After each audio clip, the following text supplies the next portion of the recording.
Blood spread across the snow as Kira's strength failed. Her fated mate had rejected her, her alpha had threatened exile, and the broken bond inside her was tearing her apart. Then an enormous black wolf stepped from the storm. Golden eyes watched her with ancient, unreadable power. Instead of attacking, the rogue lowered himself and curled around her freezing body, refusing to let the cold take her. Kira did not know his name, or why the most feared wolf in the wilderness had chosen to save her. Chapter 1. The Night. Everything shattered. Kira's world broke apart on the night of the Frost Moon gathering. The Silver Paw Pack had filled the central clearing with fire, food, and restless anticipation. Pine smoke drifted through the cold November air, while nearly 200 wolves from 4 different packs moved beneath the moonlight. It should have been a night of celebration. For Kira, it was supposed to be the night destiny finally saw her. For weeks, she had felt a strange pull toward the northern border. Her wolf paced beneath her skin whenever she looked in that direction. A dull ache had settled behind her ribs, growing stronger each day, as though an invisible thread was drawing tight inside her. Her mother, Elena, had recognized the signs immediately. "Your mate is near, little one," Elena had told her, brushing weathered fingers over Kira's cheek. "The bond is waking."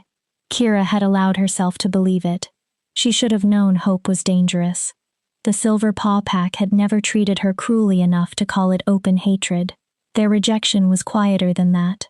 Kira had simply spent 22 years being overlooked. She was small for a she-wolf.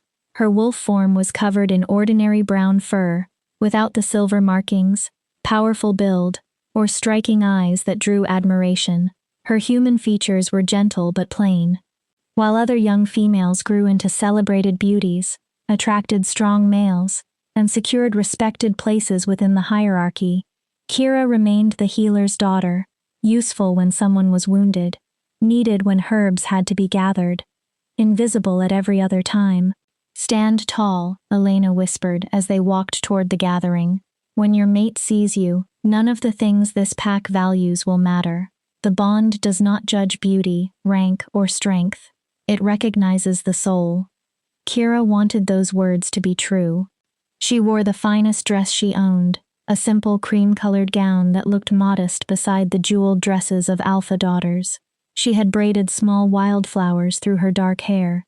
Beneath her skin, her wolf trembled with bright certainty. Tonight, we find him." The clearing was crowded when Kira and Elena arrived. 3 visiting packs had come to renew seasonal alliances with Silver Paw. Bonfires burned against the cold. Warriors laughed near the roasting fires. Young wolves traded stories, and high-ranking families gathered beneath decorated shelters. The combined scent of so many wolves made the air feel alive. Dominance pressed from the older males, excitement rolled from the unmated females, and pack bonds overlapped in a low current Kira could sense beneath every conversation. Elena greeted several healers they knew, but Kira could barely return their smiles. The pull inside her chest had become almost painful. Her wolf turned restlessly toward the Iron Ridge delegation, before Kira consciously knew why. Then the crowd shifted. Kira barely noticed anything else. She saw him. He stood among the Iron Ridge delegation, tall and broad-shouldered, commanding attention even while completely still. Dark hair framed a strong face. Firelight caught in his eyes and turned them amber. His posture carried the effortless authority of alpha blood. Then he turned toward the crowd. Their gazes met. The mate bond struck with enough force to steal Kira's breath. A golden thread seemed to snap into place between them, pulling tight from her chest to his.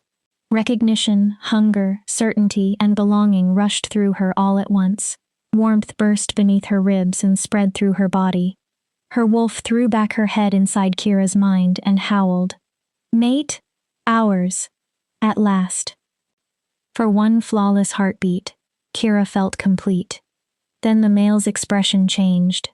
She saw recognition flash across his face. He felt the bond. There was no doubt. But the shock in his eyes quickly hardened into something else. His gaze moved over her plain face, her inexpensive dress, and her slight frame. His jaw tightened. Whatever warmth the bond had awakened in him vanished. He looked away. No, Kira breathed. Elena's hand closed around her arm. Give him a moment, her mother whispered urgently. The bond can overwhelm a male at first. He may only need time. But Kira was already moving. The bond pulled her forward before fear could stop her. She crossed the clearing with her pulse pounding and her wolf whining in confusion. Every step toward him made the thread between them feel stronger. He was speaking with Alpha Thorn. Thorn led Silverpaw with cold efficiency. His gray eyes had never rested on Kira with anything warmer than impatience. When she approached, both males turned toward her. Again, recognition crossed her mate's face. Again, disappointment followed. Excuse me, Kira said. Her voice almost failed, but she forced the words out. I need to speak with you, please. Up close, he seemed even more powerful. He stood at least 6'3", built like a warrior, with dominance pressing from him so naturally that weaker wolves would lower their heads without thinking. Everything about him spoke of status, authority, and a future far above hers. I am in the middle of a conversation, he replied. His voice was not openly cruel. It was worse. He sounded indifferent, as though a stranger had interrupted him, rather than the female fate had chosen for him. I understand, but... Kira swallowed. Alpha Thorn was watching them with open interest. Could we speak privately? Only for a moment. Something moved behind the male's amber eyes. Guilt, perhaps, or shame. It disappeared before Kira could be certain. He glanced at Thorn. The Alpha's mouth curved with amusement. The healer's daughter, Thorn said. How unexpected. The moon goddess truly does work in mysterious ways. The words sounded polite, but the mockery beneath them cut deeply. Heat climbed Kira's cheeks. She kept her eyes on her mate, silently pleading with him to acknowledge what had happened. One word from him could have stopped Thorn's humiliation. He remained silent. Please, Kira whispered. 5 minutes. That is all I am asking. He stared at her for several terrible seconds. Then he released a sharp breath and nodded toward the trees. 5 minutes. They left the clearing without speaking. The voices, music, and crackle of fire slowly faded behind them, until only dark trunks, winter air, and distant moonlight surrounded them. Kira trembled. Part of it was the cold. Most of it was the bond.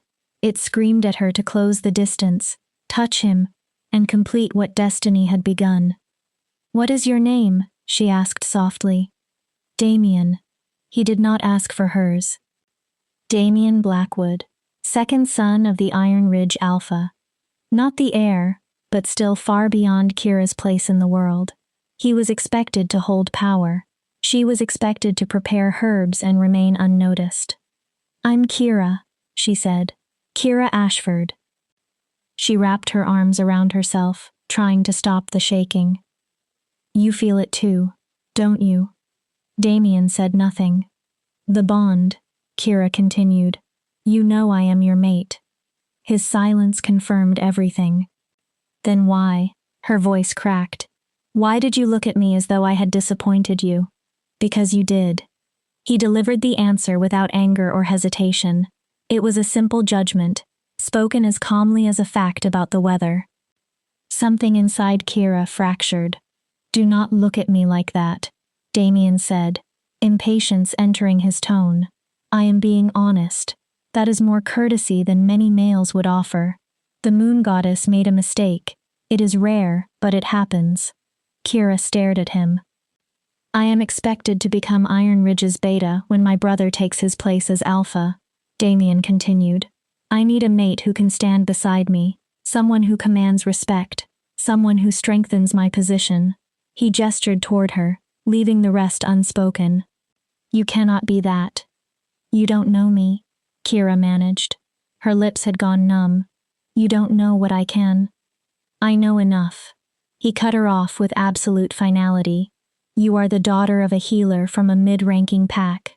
You have no title, No political influence, no exceptional strength, beauty, or skill that would raise my standing. Mates are supposed to make each other stronger. His amber eyes held hers without warmth. You would make me weaker. Each word struck harder than the one before. Kira's wolf cried out inside her, wounded by the male she had recognized as hers. The bond strained between them, pulling as if it could force Damien to accept what fate had created. You cannot simply ignore it, Kira whispered. The bond will hurt you too. I can endure it. The certainty in his voice told her this was not a decision made in panic. He had already measured the pain of resisting the bond against the cost of accepting her. He had decided she was not worth that cost. I have heard what happens, Damien said. It will be unpleasant, but I am strong enough. Eventually, the bond will weaken. We will move on. Move on? A broken laugh escaped Kira. You speak as if this is a passing inconvenience. You are my mate. The only one I will ever have. The moon goddess chose you for me. Then she chose wrongly. Those amber eyes, the ones Kira's soul had somehow longed for before she knew they existed, had become completely cold. I am sorry, Kira. I cannot accept this bond. I will not. Anger finally burned through her shock. So you will pretend we never met? Choose a more suitable she-wolf and force yourself to build a life with her? Yes. The answer came instantly. That is exactly what I will do. I suggest you do the same. Find a male in your own pack, build a home, have pups, live your life and forget me. Forget you. Kira's voice rose. You are my mate. You cannot decide this alone. You have no right. I have every right. Power entered Damien's tone, the command of a male accustomed to obedience. I outrank you, Kira. In our world, that matters. I am giving you the cleanest rejection possible. I am explaining my reasons so you understand it is not personal. Another male might simply disappear and leave you wondering. I am offering clarity. Clarity? The word broke into a sob. Kira hated herself for begging, but the bond felt like acid moving through her blood. Please, Damien, do not do this. Give me one chance. Learn who I am. I may not be what you imagined, but I am loyal. I am intelligent. I can learn whatever is required. No. One word. A door closing forever. Damien stepped away from her.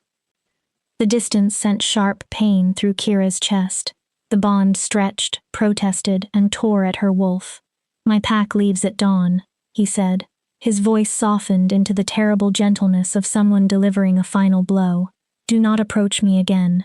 If you tell anyone about the bond, I will deny it. You have no proof, and no one will take your word over mine. He paused. It is better for both of us if we behave as though this never happened. Better for you, Kira whispered. Yes. He did not show shame. Better for me. I will not apologize for choosing my future over a mistake of fate. You should not want a male who does not want you. You deserve more than that. The hypocrisy might have been laughable if it had not hurt so badly. Damien turned away.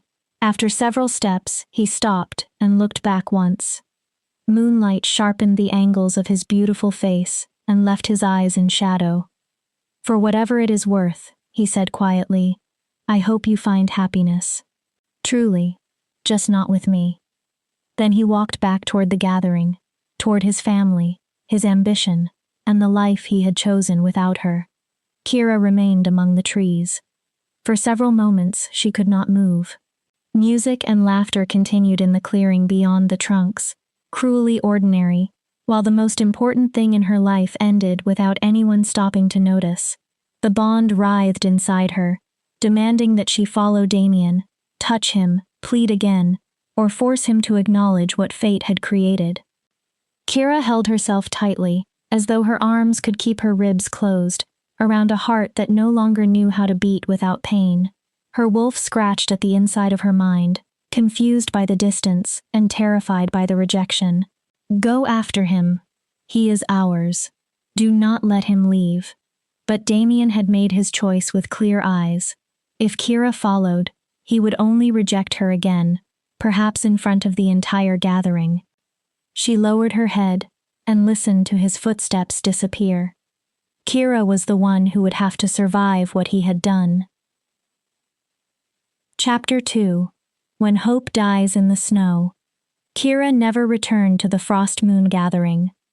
She could not step back into that glowing clearing and endure the curious eyes, the quiet gossip, or the sight of Damien laughing with his pack as if he had not just shattered her with a few measured sentences. So she ran. Her wolf surged beneath her skin, desperate to escape, and Kira did not resist. She pulled off her dress with hands made clumsy by shock. Then she surrendered to the shift. Bones snapped and reformed. Brown fur swept across her skin. A moment later, she stood on 4 paws, smaller than most wolves, and far less impressive, but faster than anyone in Silverpaw ever bothered to notice. She tore through the forest. Frozen ground flashed beneath her paws. White breath streamed from her muzzle. With every stride, the bond dragged at her from behind. Wrong way. Go back. Mate. Kira ignored it. She ran harder, trying to leave the pain somewhere among the dark trees. It followed her home. By the time she reached the small cabin she shared with Elena on the eastern edge of the territory, sobs were tearing through her entire body. Kira shifted back, staggered through the door, and collapsed on the floor. Elena found her an hour later, naked beneath the fading firelight, curled into herself and still crying. "Oh, little one." Elena's voice broke. "My baby." Kira could not explain. The rejected bond had become a living wound beneath her ribs. Every heartbeat drove the same words through her. Rejected. Unwanted. Not enough. Never enough. Elena wrapped a blanket around Kira's trembling body and gathered her into her arms. She held her the way she had when Kira was a child and the other pups had mocked her. She rocked slowly, humming an old lullaby, and asked no questions. She did not need to. A mother understood some wounds before they were named. "He rejected me," Kira finally whispered against Elena's shoulder. Her voice sounded torn. "My mate looked at me and decided I was not good enough." Elena held her tighter. "Tell me who he is." "No." Kira pulled away and wiped at tears that would not stop. "He said he would deny it if I told anyone. He is right. No one would believe me instead of him." Her breath hitched. "He is perfect, Mama. Strong, handsome, powerful, and I am only..." The words failed. "I am only me." "You are my daughter," Elena said fiercely. She caught Kira's face between both hands. "You are intelligent. You are compassionate. You are..." "Plain," Kira interrupted. Her voice had gone empty, weak, forgettable. He did not use every one of those words, but that was what he meant. He said I would weaken him. He said the moon goddess made a mistake. Elena's face drained of color before fury rushed into it. "The moon goddess does not make mistakes." "Then why did she bind me to someone who despises the thought of me?" Kira cried. "Why did she let me feel complete for one moment and then take it away?" Her voice collapsed into another sob. Elena had no answer. They remained beside the fire until the last embers dimmed, and the cabin grew so cold their breath appeared in the air. At last, Elena helped Kira into bed, covered her like a child, and smoothed the tangled hair away from her face. "It will become easier," Elena murmured, though uncertainty lived in her eyes. "Time can heal even this. I promise." Kira had heard too many stories to believe her. Rejected wolves sometimes spent years feeling the bond die inside them. Some lost their minds. Some stopped eating until their bodies failed. Others simply surrendered, their wolves fading first and their human halves following. Kira closed her eyes and begged sleep to come. It did not. The next 3 days became a private kind of hell. At dawn, Kira heard the distant movement of the visiting packs preparing to leave. Wagons creaked. Wolves called to one another. Hooves and footsteps crossed the frozen roads.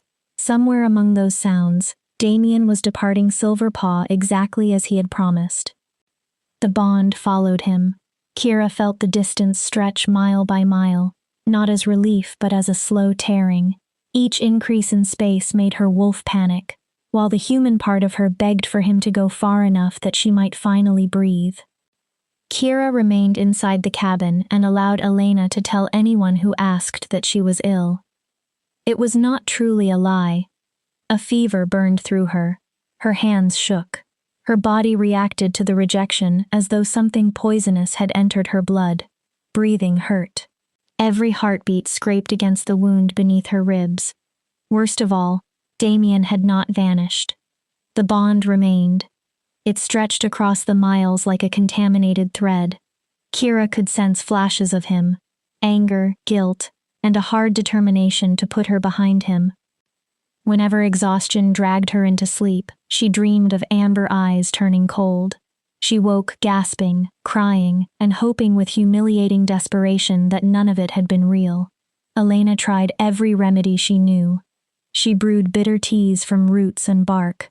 She spread warm poultices over Kira's chest, though there was no physical injury to treat.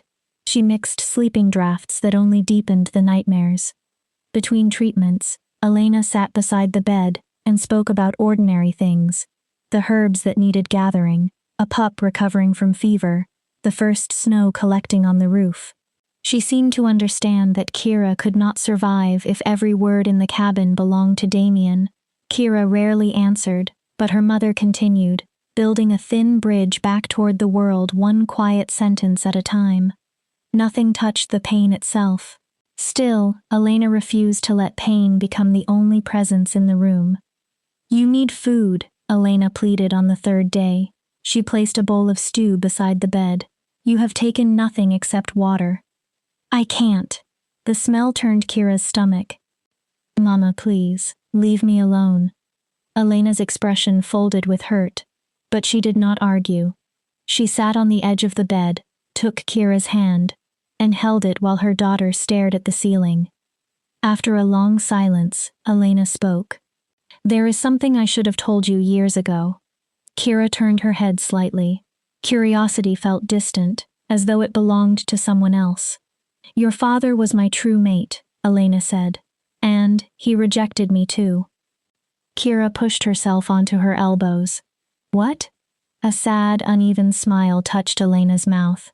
"I was 17. He was the Alpha's son, destined to lead. He was handsome, powerful, and everything I believed I wanted. When the bond formed, I thought the moon goddess had blessed me beyond reason." Her eyes drifted toward an old memory. "Then he saw me, a healer's apprentice without beauty or rank. He made the same decision Damien made. I was not suitable. I would damage his future." "Mama," Kira whispered, "you never told me." "I was ashamed, though I should not have been.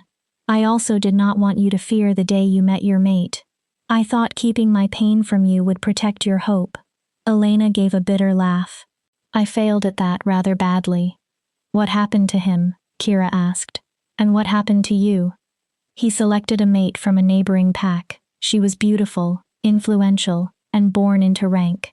They had 3 strong sons. He became Alpha, exactly as he intended." Elena's tone remained calm, but old grief moved beneath it. "The bond weakened slowly. It took close to 2 years before I stopped sensing him. The pain never vanished all at once. It simply became something I could carry. And you?" "I met your stepfather. There was no fated bond between us, but what we built was real. Then we had you." Elena's face softened. "You gave meaning back to my life when I believed I had lost it forever. Every moment of suffering was worth the chance to become your mother." The story should have comforted Kira. Elena had survived. She had found love after rejection, and created a life beyond the bond. Kira could think of only one thing. 2 years. 2 years before the agony became bearable. 2 years of feeling Damien live comfortably without her, while his indifference cut through her each day. "I don't know whether I can be that strong," Kira whispered. "You can." Elena's answer was immediate. "You are my daughter. There is more strength in you than you understand." Kira no longer knew whether strength was enough. On the fourth morning, Alpha Thorn sent for her. A young male knocked on the cabin door shortly after dawn. His face was carefully blank. Alpha Thorn requires Kira Ashford in his den. Immediately. Fear dropped through Kira's stomach. Elena went pale. She is still. Immediately, the messenger repeated. Those are the Alpha's orders. No wolf in Silver Paw could refuse a direct command. Kira forced herself out of bed. She put on a plain tunic and leggings, then followed the messenger through the waking settlement. Wolves watched her pass. Some appeared curious. Others looked almost pitying. Everyone knew a private summons from Thorn rarely ended well. The Alpha's den stood near the center of the territory, a large dark wood cabin filled with trophies from hunts and battles. Thorn waited behind a heavy desk, his gray eyes measuring Kira as she entered. Leave, he told the messenger. The young male bowed and withdrew. The door closed with a hard click. Kira stood before Thorn with her head lowered out of instinct. Every part of her wanted to flee. You have been hiding, Thorn said conversationally. That is unlike you. You are usually dependable, always ready to clean wounds, prepare medicine, and serve the pack. Yet for several days you have been unavailable. I apologize, Alpha. I was sick. You were rejected. Thorn spoke as casually as if discussing the weather. Your mate rejected you during the gathering. The blood left Kira's face. I don't know what. Do not insult me. Thorn's voice struck the room like a whip. I saw the way you looked at the Iron Ridge Alpha's second son. I watched the bond form. Then I watched him walk away as if you were worthless. Shame burned through Kira. She had believed no one noticed, but Thorn noticed anything that could threaten his authority or benefit his alliances. That must have been humiliating, he continued, almost gently, for your mate to study you in front of everyone and decide you were not worth accepting. Tell me, Kira, what did that feel like? The question was meant to injure her. It did. Kira drove her nails into her palms while her wolf growled beneath her skin. With respect, Alpha, why did you call me here? Because your private tragedy has become my political problem. Thorn leaned back and joined his fingers before him. Iron Ridge is a valuable ally. It controls strategic territory, commands a strong military force, and offers excellent trade. I have spent years building a closer relationship with Alpha Blackwood. Now his son has rejected a female from my pack. That was his decision. Everything involving a member of Silver Paw is my concern.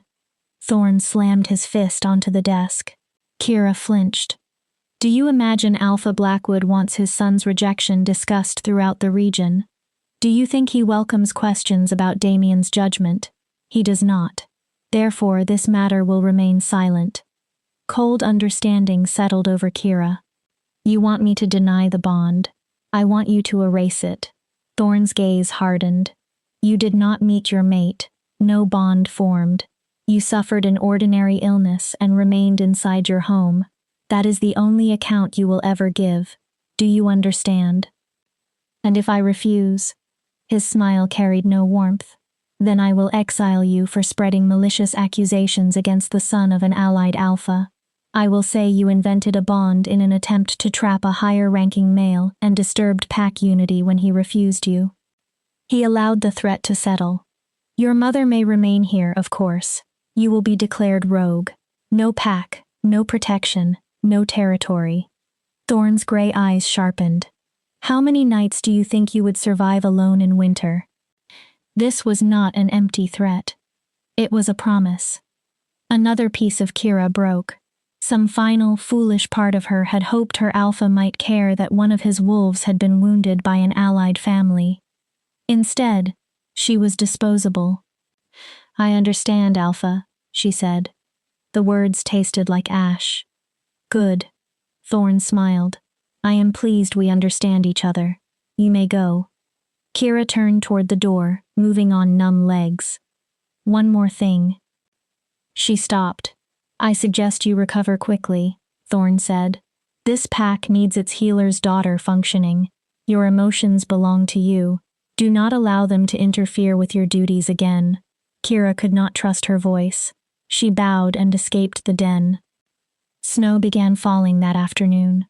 Kira wandered through it without purpose. Her thin jacket did little against the bitter air, but the cold outside seemed small beside the ice spreading through her chest. "Forget it," Thorn had commanded. As though a mate bond could be dismissed by order. As though Damien could be removed from her blood through obedience. As though anything remained for her to lose. Without deciding to go there, Kira reached the northern border. It was the same place from which she had first sensed her mate drawing near. The bond had become quieter with distance and rejection, yet it still pulsed beneath her skin. Somewhere beyond the mountains was the other half of her soul, the half that did not want her. "I can't do this," Kira whispered to the falling snow. "Mama, I'm sorry, I can't." 2 years of pain. 2 years of sensing Damien live, laugh, and prosper without her. 2 years of being useful to everyone and precious to no one. Kira knew with a certainty that reached her bones that she would not survive it. Her wolf shifted uneasily inside her mind. "What are you thinking?" "Maybe being cast out would be kinder than staying," Kira answered silently. "Maybe becoming rogue would be mercy." "You will die beyond the border." "I am dying here. At least the wilderness would be faster." Kira stood for a long time, watching snow erase the tracks around her. All she had to do was keep walking, cross into unclaimed land, become packless, let winter finish what Damien's rejection had begun. She stepped forward. Then again. A howl rolled through the distance. It was deep, powerful, and unfamiliar. Kira's wolf lifted her head. "What was that?" A second howl answered, then a third. Soon the night was filled with voices that belonged to no pack Kira recognized. They came from deep within unclaimed territory, where rogues and feral wolves were said to hunt anything foolish enough to enter. Kira should have turned back. Instead, she walked toward them. Snow thickened. Wind drove icy flakes against her face. Cold sank through her clothes and into her bones. But Kira continued, drawn by an instinct she could not name. Perhaps she followed death. Perhaps she followed the chance to feel something other than rejection. Perhaps she only wanted the pain to stop.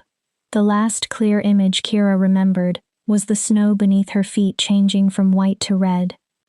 Her blood. Cuts she had not felt opening across her skin stained the path behind her. Her vision narrowed. Her legs folded.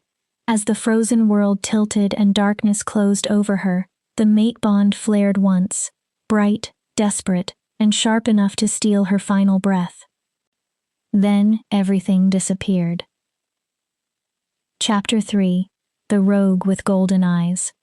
Warmth returned before consciousness did. It surrounded Kira like a shelter, impossible and gentle, holding the cold away from her body. She tried to open her eyes, but her eyelids felt too heavy. Her thoughts floated at a distance, slow and muffled. She should have been dead. Kira remembered collapsing in the snow. She remembered blood beneath her feet and darkness taking her. The storm should have frozen her. Rogues should have found whatever the winter left behind. Instead, she was warm. A second sound slowly reached her. Breathing. Deep, even, and steady. It was not her own. Kira forced her eyes open. At first, she saw only darkness and thick black fur. It rose and fell against her cheek with each breath. Her body was tucked against an enormous frame, held close to heat that poured from it like a fire. A wolf. A massive black wolf had curled around her. Kira's own wolf stirred weakly. "Where are we? Who is he?" Kira tried to pull away, but pain flashed through every muscle. Her head pounded. Her limbs felt too heavy to obey. When she managed to lift one hand, her fingers were still blue from the cold. Feeling returned in vicious needles. The black wolf moved. Kira froze. She had believed him asleep. He had been watching her. His broad head lifted, and molten gold eyes turned toward her. They were not amber like Damien's. They were a pure, unnatural gold, ancient, alert, and wild enough to make her breath catch. Rogue, her wolf warned. There is no pack scent. He has to be Rogue. Everything Kira had been taught told her to fear him. Rogues were supposed to be unstable creatures, driven feral by isolation. They attacked without reason. They killed because nothing remained inside them except hunger and rage. This wolf did not look mad. He was perfectly controlled. Intelligence shone in his golden gaze as he studied her. Kira opened her mouth, but only a rough sound escaped. Her throat burned. Her cracked lips tasted of blood. The wolf made a low noise that was neither growl nor whine. Then he carefully untangled his body from hers. Cold rushed into the empty space. Kira began shaking so violently her teeth struck together. Only then did she understand where she was. Rough stone walls surrounded her. The ceiling rose high enough for the enormous wolf to stand. Snow partially sealed the narrow entrance, creating a barrier against the raging wind outside. Someone had arranged pine branches into a bed beneath her. The black wolf walked to the opening. He looked back once. His golden eyes seemed to give a command. Stay. I will return. Then he slipped through the snow and vanished into the storm. Kira lay alone, trying to understand why she was alive. Fragments returned in broken flashes, snow filling her mouth, her knees striking frozen ground, a dark shape moving through the white. She could not remember being carried, yet the bruising along her side suggested powerful jaws had gripped her clothing with careful restraint. The wolf had found her in the wilderness. He had moved her into shelter, protected her through the night, and used his own body to keep her warm. He had arranged branches beneath her so the stone would not steal what little heat remained. None of those actions belonged to the monster Silverpaw stories described. Rogues did not rescue dying she-wolves. They killed, ignored, or fled. Then perhaps he is not a rogue, her wolf whispered. What else could he be? Kira had no answer. She must have lost consciousness again, because the next time she opened her eyes, the black wolf had returned. Snow clung to his fur. A freshly killed rabbit hung from his jaws. He placed it near her. Hunger twisted through Kira so violently she nearly cried out. She had eaten nothing for days, but she lacked the strength to shift, and her human teeth could not tear through raw flesh easily. The wolf watched her struggle. Then he shifted. Most transformations took several controlled seconds. Bones changed, muscles moved, and fur withdrew in a familiar sequence. His happened in a blur. Shadow folded over itself, and a man stood where the wolf had been. Kira forgot to breathe. He was taller than Damien, and built with the raw strength of someone who survived by fighting. Bronze skin stretched over broad shoulders and hard muscle. Scars crossed his body, claw marks over his chest, old bite wounds near one shoulder, and a long pale line running from his collarbone toward his hip. Long black hair fell past his shoulders, loose and wild. Dark stubble sharpened a powerful jaw. High cheekbones and severe features gave him a dangerous beauty. Then Kira met his eyes. They remained the same impossible gold. He was also completely naked. Kira's exhausted mind took several heartbeats to recognize that fact. Heat rushed to her face, and she quickly turned her gaze away. The man released a low, amused sound. Modesty, he said. His voice was deep, rough, and touched by an accent Kira could not place. Interesting. Most wolves lose concern for it after enough years in a pack. It was the first voice Kira had heard since leaving Silverpaw. Tears unexpectedly burned her eyes. "Who are you?" she asked. The words barely rose above a whisper. He did not answer. Instead, he crouched beside the rabbit. Claws remained at the tips of his fingers, and he used them to skin and divide the meat with quick precision. Soon he held out a strip small enough for her to manage. "Eat first. Ask questions afterward." Kira wanted an explanation, but her body chose hunger. She accepted the meat with trembling fingers and bit into it. The warmth and richness of the first mouthful almost overwhelmed her. She finished one strip, then another, reaching quickly for a third. Slowly, the stranger warned. Your stomach has been empty too long. If you eat too much now, you will lose all of it. He was right. Pain had already begun to tighten through her belly. Kira forced herself to chew slowly and wait between bites. When the worst hunger finally eased, she lowered her hands. Thank you, she said, for the food, for the cave, for saving me. The stranger tilted his head. Why were you walking alone through rogue territory during a blizzard? He asked.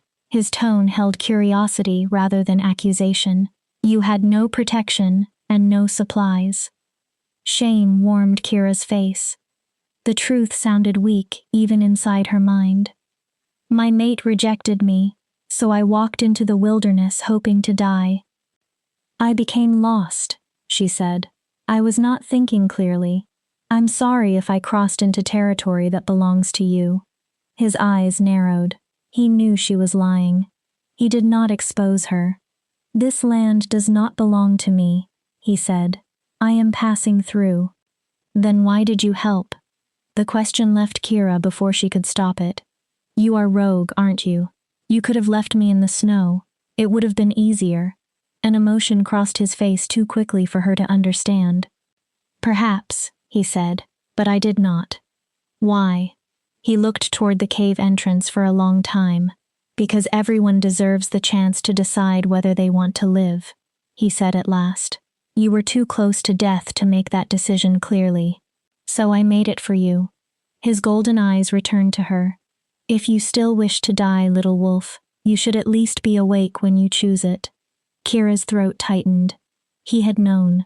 The lie about getting lost had never deceived him. She turned her face away. I don't want to die, she whispered. It was not fully true. It was not fully false either. Good.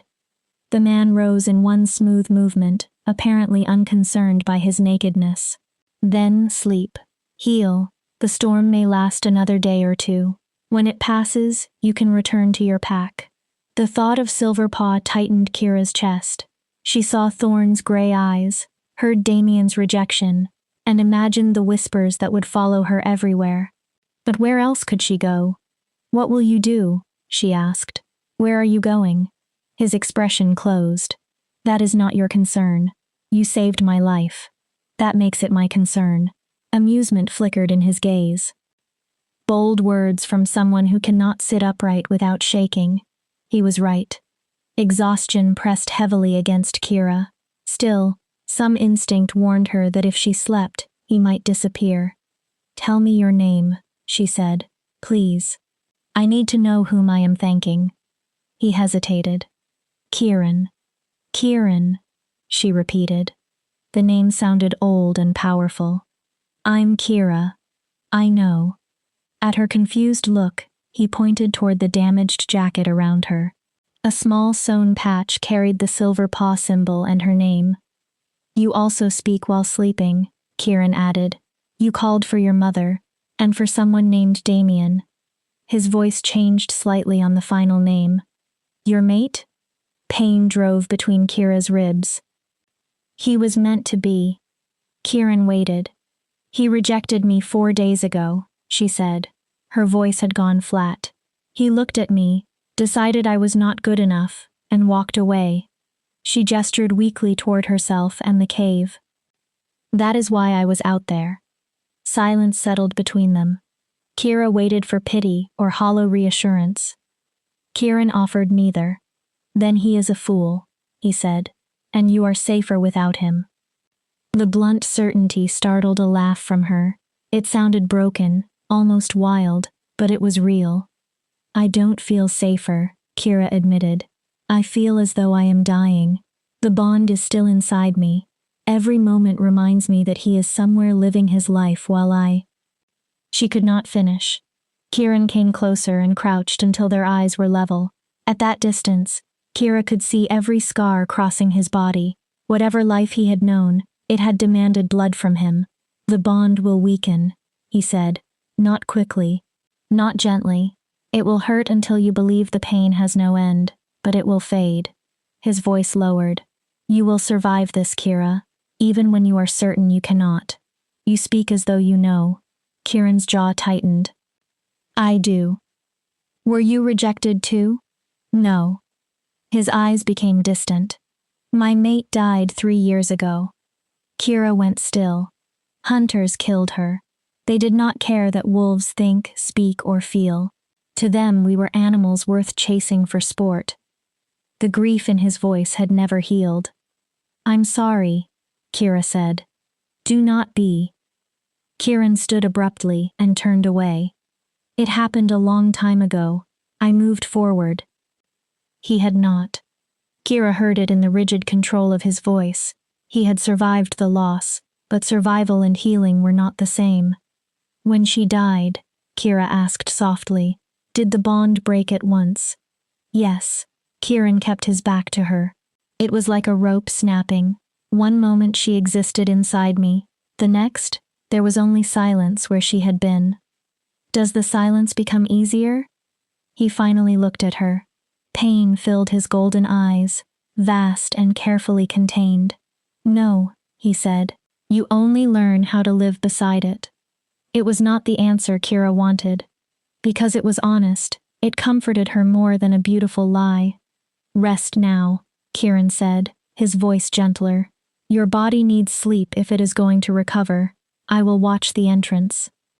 You need rest too. I am accustomed to sleeping very little. Rogues who sleep deeply do not remain alive for long. He settled near the cave opening, where he could see both the storm and Kira. Sleep, little wolf.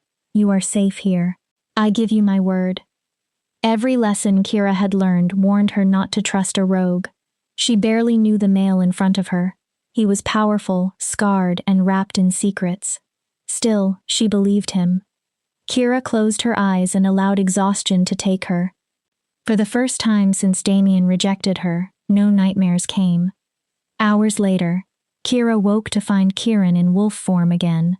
His immense black body curved around hers, sharing heat with her weakened frame. Golden eyes watched through the darkness, calm and protective. Kira could not explain why, but beside the rogue she had been taught to fear, she felt safer than she had in years. Chapter 4: Scars That Mirror Mine. The blizzard trapped them inside the cave for 3 days.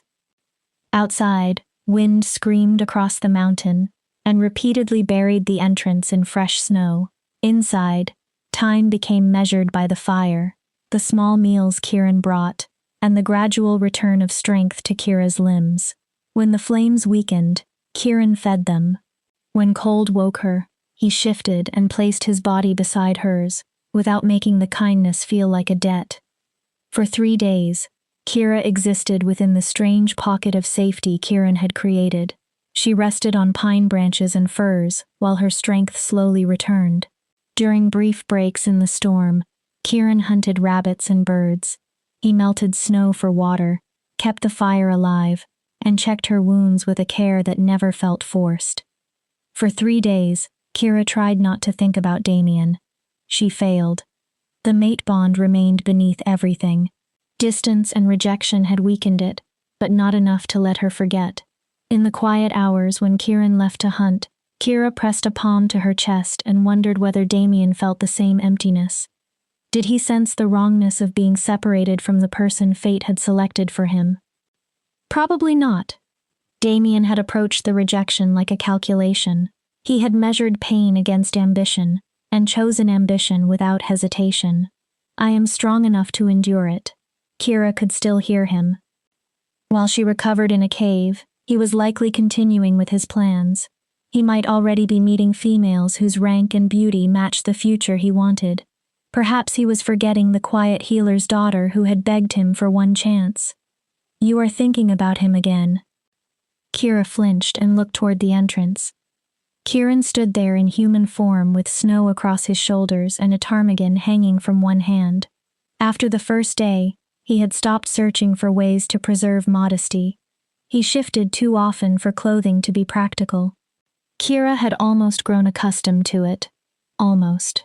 How can you tell? She asked, drawing the fur around her shoulders. Your scent changes. Kieran crouched near the fire and began preparing the bird. It turns bitter. Grief has a scent. Anger does too. At the moment, you smell strongly of both. Kira looked away. I cannot stop it. The bond keeps pulling me back to him. I know. His answer held no judgment. But feeding the thoughts gives them more power. I spent the first year after Mira died doing nothing except remembering. It nearly destroyed what was left of me. It was the first time he had spoken his mate's name. Kira watched his hands pause over the bird. His jaw had tightened. What was she like? Kira asked carefully. Mira? For so long, Kieran said nothing that she thought he would refuse. Then a faint, sorrowful smile touched his face. She was strong, fierce. Her laugh could fill the darkest room with light. He looked into the flames. She was a warrior, better than most of the males in our pack, which angered them endlessly. She challenged me for dominance 3 times before either of us recognized the mate bond. The smile disappeared. She never retreated from anything, not even at the end. When the hunters surrounded her, she fought. She killed 4 before. His voice stopped. Kira did not ask him to finish. I'm sorry, she whispered. She deserved more than that. We all deserve more than life gives us. Kieran returned to his work with controlled, mechanical movements. The universe has never cared about fairness. It simply exists. We survive what it takes from us, or we do not. Which one did you choose? Kieran lifted his eyes. Something dark and uncertain moved within their gold. I am still choosing. The honesty left Kira silent. This male had lived for 3 years after losing his mate. He had survived wounds, hunters, loneliness, and life without a pack. Yet some part of him still stood at the edge between living and merely delaying death. They were more alike than she had first understood. The meat is ready, Kieran said, breaking the silence. He passed her a portion of the bird, cooked carefully over the fire. Eat. You are still far too thin. Kira accepted it. During those 3 days, she had recovered enough strength to sit without support and walk through the cave without falling. Kieran had cared for her with discipline. Food came in small portions at regular intervals. He brought water, cleaned her cuts, and prepared herbal mixtures that eased swelling and sped the healing. Where did you learn to treat wounds? Kira asked as she ate. You know more than the basics. My mother was a healer before. Kieran made a vague movement. Before everything changed, she insisted that warriors understand enough medicine to survive when no healer was nearby. Did the hunters kill her too? No. His tone flattened. She died years earlier from illness. There was nothing anyone could do. My father followed 6 months later. The others said his heart broke. Kieran stirred the fire with a stick. Sparks rose toward the stone ceiling. I once thought dying of grief sounded romantic. Then Mira was killed, and I understood what it truly meant. But you did not die. No. He watched the sparks fade. Perhaps I lacked the courage. Perhaps surviving required more courage than surrendering. I still do not know. I kept moving because stopping felt impossible. He rested his forearms across his knees. I left the pack. I could not tolerate their pity, the whispers, or the way every wolf measured each word around me. I became rogue and have wandered ever since. Kira tried to imagine years without a home. No pack bonds, no familiar den, no place where anyone expected his return. Only movement through land that belonged to others. Are you lonely? She asked. Kieran laughed without humor. Every day. Then why stay alone? Because loneliness is easier than living where every face reminds me of what I lost. Out here, the pain is at least clean. I do not believe pain is ever clean. No, Kieran agreed. Perhaps it is not. They ate quietly while wind howled beyond the blocked entrance. Firelight moved over Kieran's scars. Kira studied him when she thought he was not looking. Sometimes he tilted his head toward sounds beyond the cave, instantly alert, and Kira glimpsed the warrior beneath his calm. At other moments, He placed the better portion of meat near her without comment, or shifted closer to block a draft. His kindness never demanded gratitude, and that made it different from the service Silverpaw expected from her. He was dangerous enough to fight ferals alone, yet gentle enough to break food into pieces for her. His body carried old violence. His eyes carried older sorrow, beautiful and broken. Kira did not know where to place the feelings awakening beside him. "The storm is weakening," Kieran said suddenly. He tilted his head, listening to changes Kira could not hear. "The weather should clear enough for travel by morning."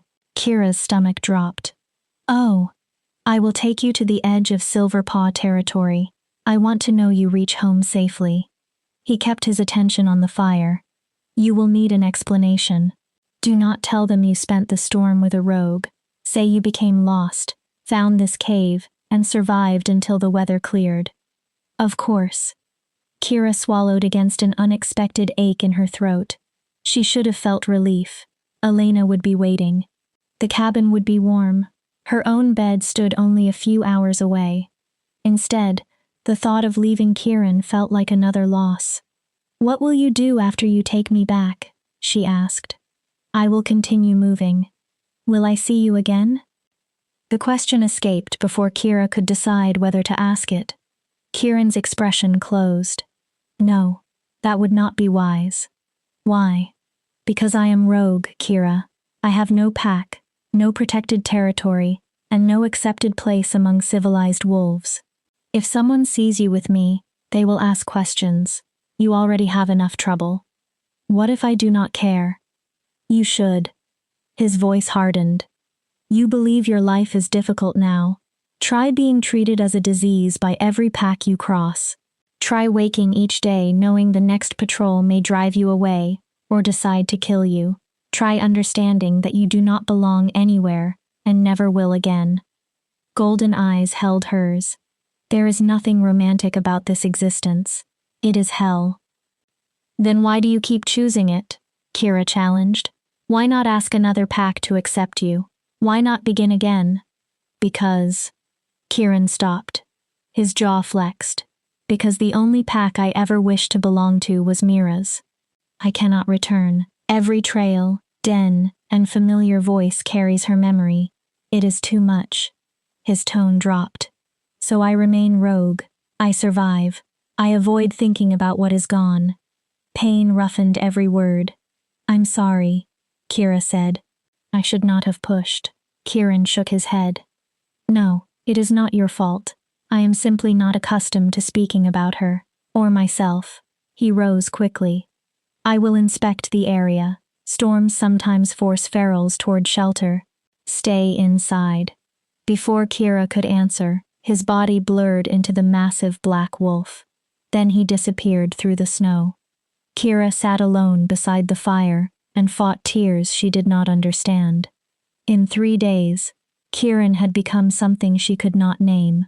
They were not friends in the ordinary sense. They had known each other for less than a week. But he understood grief without asking her to hide it. He knew what it meant to continue breathing after a piece of the soul had died. Tomorrow, Kira would return to Silverpaw. She might never see him again. The thought hurt far more than it should have. Kieran remained gone for hours. Kira tried to sleep, but worry kept dragging her awake. Perhaps ferals had found him. Perhaps he had been injured. Perhaps he had decided to leave her enough food to reach home and disappear without saying goodbye. That final possibility frightened her most. Near dawn, movement sounded at the entrance.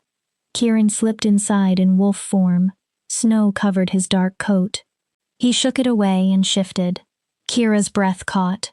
Blood ran down his side. He turned his body slightly, trying to keep the wounds out of her view. The injuries were not immediately fatal, but several shallow cuts crossed his ribs, and a deeper gash opened his shoulder. "What happened?" Kira demanded. "Nothing serious. Only a small..." "You are bleeding." She pushed herself upright despite the weakness still in her legs. "Come closer. Let me see." "I am fine. Kieran." Kira used the same voice Elena used on Stubborn Warriors. "I am a healer's daughter. I have trained since I was 12. Let me examine you. Pride warred with common sense across his face. At last, Kieran sighed and moved into the firelight. Kira studied the wounds. Claw marks. Another wolf had caused them. You fought something. 3 ferals. Kieran answered casually. The storm pushed them close, exactly as I expected. They are no longer a danger. You fought 3 ferals alone? Kira stared at him. Have you lost your mind? They could have killed you. They did not. He watched her as she checked the gash on his shoulder. I have survived worse. That does not make this reasonable. Kira forced down her anger. It would not close his wounds. Do you have any herbs left from the mixtures you used on me? In the bundle near the wall. Kira collected it. She recognized nearly every plant. Elena had trained her well. Working quickly, she crushed yarrow, golden seal, and several other herbs into a paste. Her fingers remained steady, even while nervous energy fluttered through her stomach. This will sting. I can tolerate, Kieran hissed when she pressed the poultice against the gash. Gods, woman, what did you put in that? Exactly what will prevent infection, Kira continued gently despite his reaction. You must be more careful. 1 male against 3 ferals is not courage, it is recklessness. I was protecting you. Her hands stopped. You could have frightened them away, she said quietly. You did not have to fight. Yes, I did. Kieran's answer was soft but absolute. If I had only driven them back, they would have returned. They had your scent. I could not allow them to circle around and find you. Why? The question was almost soundless. Why do you care so much? I am only a broken she-wolf you found bleeding in the snow. You owe me nothing. Kieran looked at her for a long time. When I found you, he said at last, I saw myself. Kira waited. After Mira died, I walked into rogue territory without caring whether I returned. Part of me hoped something would finish what her death had begun. His eyes lowered. An old rogue found me. He was half mad from isolation, but enough humanity remained in him to pull me into shelter. He kept me alive when I had no interest in living. What happened when you recovered? He told me something I never forgot. Kieran met her gaze. He said the universe takes from us again and again. But sometimes, when we least expect it, it gives us the chance to pass forward the kindness someone once showed us. He told me not to waste that chance. Kira's throat tightened. So you rescued me because someone once rescued you? Yes. Kieran hesitated. And because I saw you lying there, convinced you had no value and no reason to continue, I remembered what I had been. Someone looked at that wreck of a male and decided he deserved another chance. His voice grew softer. You deserved the same. A tear slipped down Kira's cheek. Thank you, she whispered, for seeing me, for choosing to save me when I could not choose myself. Kieran lifted one hand and cupped her face. His thumb brushed away the tear. The touch was tender enough to stop Kira's breath. You are stronger than you believe, he said. You are still here. You are breathing, healing, and fighting. That requires courage. His golden gaze held hers. Do not let Thorn, your pack, or the blind male who rejected you convince you otherwise. More tears came, but they were no longer born only from grief. Relief moved through them. Gratitude. The release of finally being valued after a lifetime of invisibility. Kieran drew her into his arms. Kira went without hesitation. She pressed her face against his bare chest and cried while he held her. One hand moved slowly over her hair. His body felt solid, warm, and safe. I don't want to go back, she whispered against him. I don't want to pretend I am fine. I don't want Thorn's commands, the whispers, or the bond reminding me every day of what Damien took away. I know. Kieran's voice vibrated through his chest. But Elena is there. Your life is there. You cannot escape pain by running from it. I have spent 3 years proving that. Then what am I supposed to do? Survive one day at a time, one breath at a time. Let the bond weaken. Build a life that does not belong to Damien. Kieran pulled back enough to raise her chin. One day, perhaps not soon, it will hurt less. When you believe you cannot take another step, remember what you have already survived. Rejection, grief, the storm, nearly freezing to death. His expression became fierce. You possess more strength than anyone has allowed you to see. Kira held his words like a lifeline. Will I truly never see you again? Pain crossed his face. It would be safer if... I did not ask what was safer. Kira gathered her courage. I asked whether I will see you. Kieran studied her. Then he nodded. The northern border, he said. The place where I found you. If the pain becomes unbearable, or if you need someone who understands, go there at sunset. His thumb moved over her cheek. I will find you. You will come. I promise. Kira covered his hand with hers. Thank you. For my life, for your patience, for giving me hope. Something vulnerable opened in Kieran's face. For one suspended moment, Kira believed he might say something that would change everything between them. Instead, he stepped away. Rest, he said, his voice controlled again. We leave at first light. You will need strength for the journey. Kira lay down among the pine branches and firs. Kieran shifted and settled near the fire. His golden eyes remained on her in the darkness, protective and sorrowful. As sleep slowly claimed her, Kira recognized a truth that should have frightened her. She did not want to say goodbye in the morning. She did not want to say goodbye in the morning. Chapter 5. Facing the Pack's Judgment. Morning arrived cold and clear. The storm had finally exhausted itself.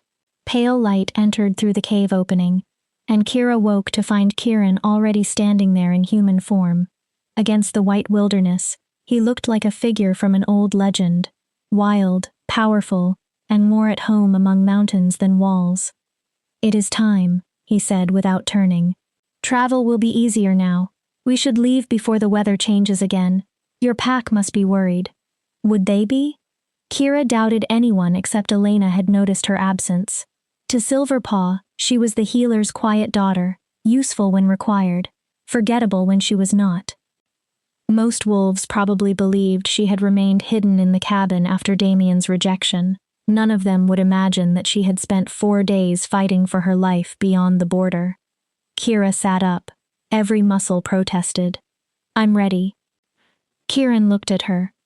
Regret flickered through his golden eyes, or perhaps reluctance. Are you certain you want to return? The question caught her off guard. Where else could I go? Anywhere. Nowhere. He came closer. You could come with me, live outside the packs. His expression was serious. It is dangerous and lonely, but there is freedom in it. No alpha commands your choices. No hierarchy decides your value. No one forces you to become what they expect. For one reckless moment, Kira imagined accepting. She could leave Silverpaw, Thorn, Damien's rejection, and every wolf who had looked through her. She could disappear into the wilderness beside the male who had saved her. Then she saw Elena's face. I can't. Your mother would survive, Kieran said gently. She lived before you were born. She would live after you left. It would hurt her, but one day she might understand. You cannot know that. No, he admitted, but I know what happens when you remain somewhere from duty while your soul begs you to leave. It consumes you slowly until nothing remains. Is that what happened to you? Kieran did not answer. What do you want? He asked instead. Not what Silverpaw expects. Not what you believe you owe others. What do you actually want? Kira opened her mouth and found no answer. A week earlier, she would have said she wanted Damien. She wanted him to accept the bond, love her, and make the future she had imagined real. Now she wanted the pain to stop. She wanted to be valued without proving her usefulness. She wanted a place where gentleness was not weakness and ordinary features were not a disgrace. She wanted to feel the way she had felt in the cave. Seen, safe, understood. But she could not place that weight on Kieran after only a few days. I want my mother to be happy, Kira said at last. She will not be happy if I vanish, so I am going back, at least for now. Kieran nodded slowly. Disappointment shadowed his face. At least for now, he repeated. Remember the northern border. If Silver Paw becomes unbearable, I will find you. I remember. Kira offered a small smile. You will not escape me that easily. I do not want to escape you. The words came softly. Kieran seemed to hear what he had revealed. He cleared his throat and turned away. We should move, shift. 4 legs will be safer on this terrain. Kira surrendered to the transformation. Her brown wolf emerged stronger than she had expected. She was still weak, but functional. The fur she had always considered dull blended perfectly with the winter forest. Kieran shifted beside her. His wolf form made her stare all over again. He stood nearly twice her size, every line of him built from muscle and midnight black fur. Golden eyes burned within the massive head. He resembled the ancient wolves from stories, the beasts said to hunt gods and swallow moons. He should have terrified her. Instead, his presence steadied her. Follow me, Kieran said inside her mind. Kira startled so hard she nearly lost her footing. Rogues were not supposed to mind speak. That ability came through pack bonds, the shared connection between wolves who belonged together. How are you doing this? Later, he answered. For now, place your paws where I place mine. Snow hides more dangers than you can see. They entered the forest. Kieran selected every route with care. He avoided deep drifts, circled frozen streams, and kept them beneath heavy tree cover. Kira followed closely, trusting his experience. The journey lasted for hours. Her legs burned, cold air scraped her lungs. Still, she continued. Whenever Kira slowed, she remembered the cave and the life Kieran had placed back into her hands. She refused to become another burden he had to carry. At the same time, Kieran never allowed pride to drive him too far ahead. He adjusted to every stumble and chose flatter ground whenever her breathing became too harsh. Kieran maintained a pace that challenged without breaking her. He checked over his shoulder often. You are doing well, he told her. Approval warmed the mental link. Most wolves in your condition would not have traveled half this distance. Most wolves did not have a healer as demanding as you, Kira replied. She hesitated. May I ask something? Always. How can we speak this way? I was taught that rogues lose the ability when they leave their packs. Kieran remained silent for several strides. Most do, he said eventually. I am different. My wolf has always been stronger than ordinary wolves. The alpha who raised me once believed it meant I would lead a pack someday. A bitter laugh moved through the link. What makes your wolf different? That story belongs to another day, Kieran answered firmly. Look ahead. We are almost there. Relief and sorrow struck Kira together. Almost home. Almost back to Elena, Thorn, and the empty space where the mate bond should have felt whole. Almost back to a life that no longer seemed to fit her. They stopped within a dense stand of evergreens, just outside Silver Paw territory. Familiar landmarks waited beyond the trees, twin oaks, an ancient stone marker, and narrow paths worn by generations of pack wolves. Home. The word felt wrong now. Kieran shifted to human form. After a moment, Kira followed. They stood naked in the cold morning air. Wolves rarely attached shame to nudity after shifting, yet the moment felt more intimate than anything inside the cave. This is where we separate, Kieran said. His voice sounded rough. Silver Paw land begins beyond those trees. Follow the eastern path. It leads toward the main settlement. He held her gaze. Tell them the storm trapped you.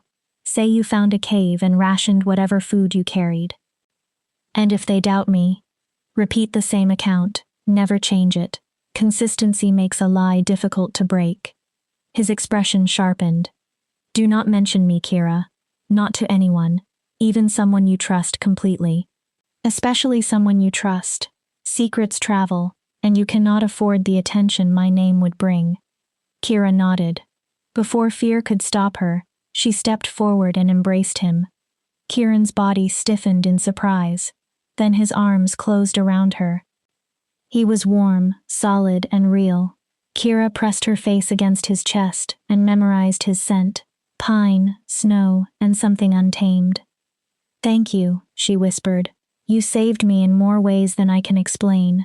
His embrace tightened. "You saved me too." Kira pulled back enough to see his face. "How?" "For 3 years, I wandered without truly living," Kieran said. "I continued because I lacked the will to die, but I had no reason to want another day."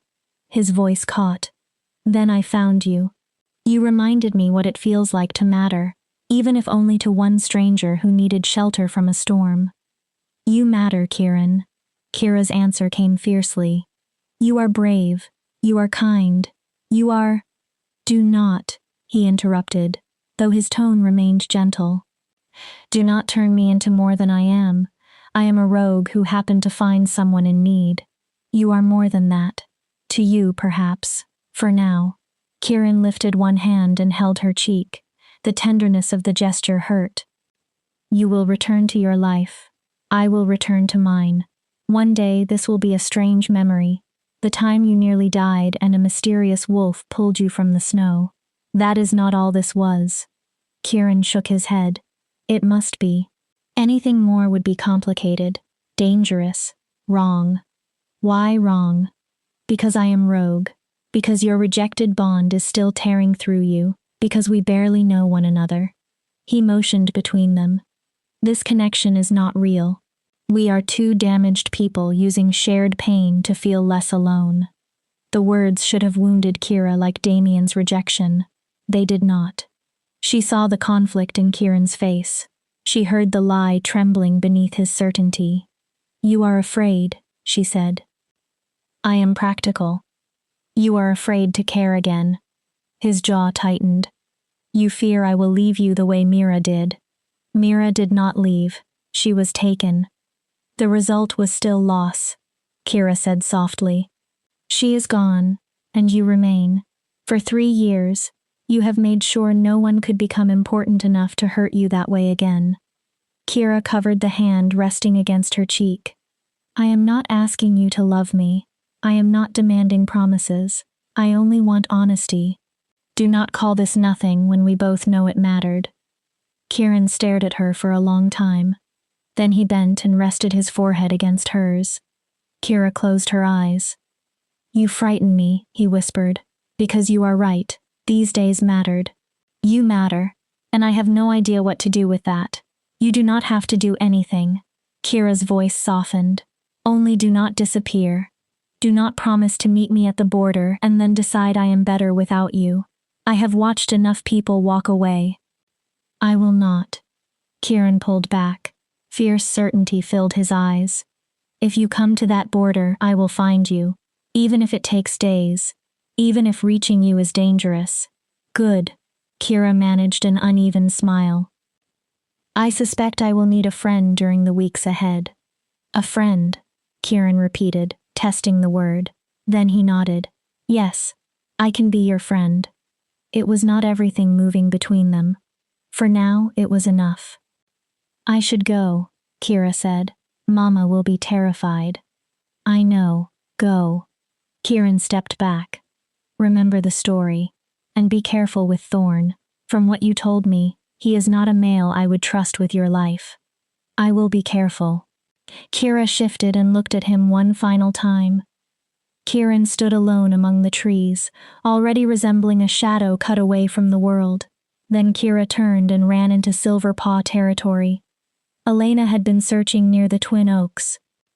Kira caught her mother's scent almost immediately, sharp with exhaustion and terror. Elena stood in human form beside the trail, her face pale and drawn. "Kira!" The cry carried relief and anguish together. Kira shifted and stumbled into her arms. "I'm all right, Mama. I'm here." "All right?" Elena gripped her. "You were missing for 4 days. 4 days.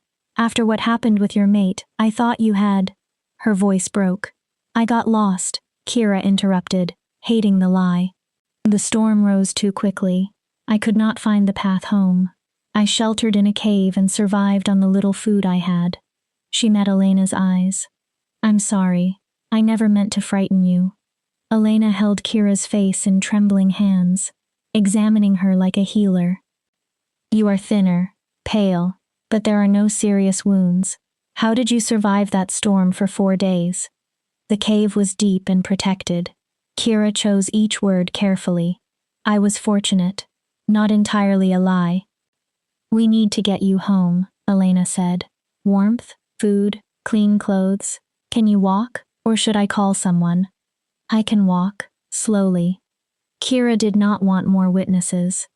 Elena wrapped an arm around her waist and helped her toward the cabin. As they walked, she explained that she had searched for 2 days before the storm made it impossible. She had begged Thorn to send warriors. He refused to risk a search party in the blizzard. Elena had planned to go out again that morning, whatever the danger. Kira listened while hiding the truth that clawed at her tongue. She wanted to tell Elena about the Black Wolf, the cave, and the golden-eyed male who had restored her hope. Kieran's warning stopped her. Secrets travel. At home, Elena covered Kira with clean clothes and blankets. She brought broth, tea, and herbs, then questioned her carefully. Kira answered with half-truths, using details from the real cave, while erasing the male who had kept her alive. Thorn will summon you, Elena said eventually. Worry deepened the lines around her eyes. He was furious that you vanished.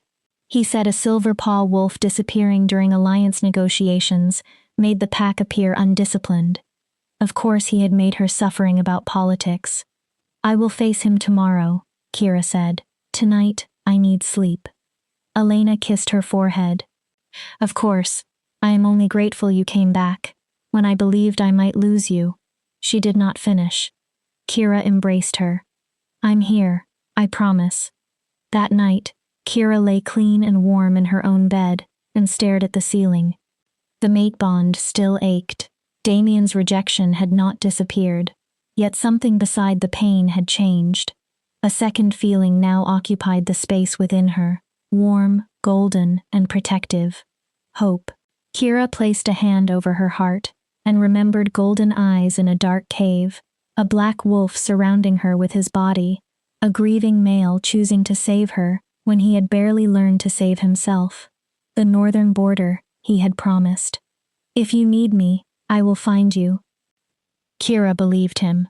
That belief gave her enough strength to face whatever came next. Thorn's questions, Silverpaw's judgment, and the long work of building a life without the male fate had chosen. She was not completely alone anymore. Somewhere beyond the border, a rogue with golden eyes remembered her too, and that changed everything. Chapter 6. Caught Between Two Deaths. Alpha Thorn summoned Kira again before sunrise. She had barely slept. Her own bed felt unfamiliar after the cave, and every time she closed her eyes, her thoughts returned to Kieran. Where had he gone after leaving her at the border? Was he already far away? Did he remember her with the same restless intensity that kept her awake? A hard knock broke through her thoughts.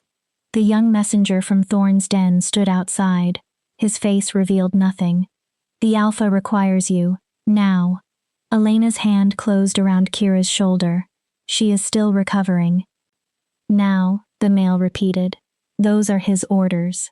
Kira squeezed her mother's fingers. It will be fine, Mama. The sooner I face him, the sooner it ends. She did not believe her own reassurance. Dread grew with every step through the morning mist. This summons carried a different weight, less irritation, more danger.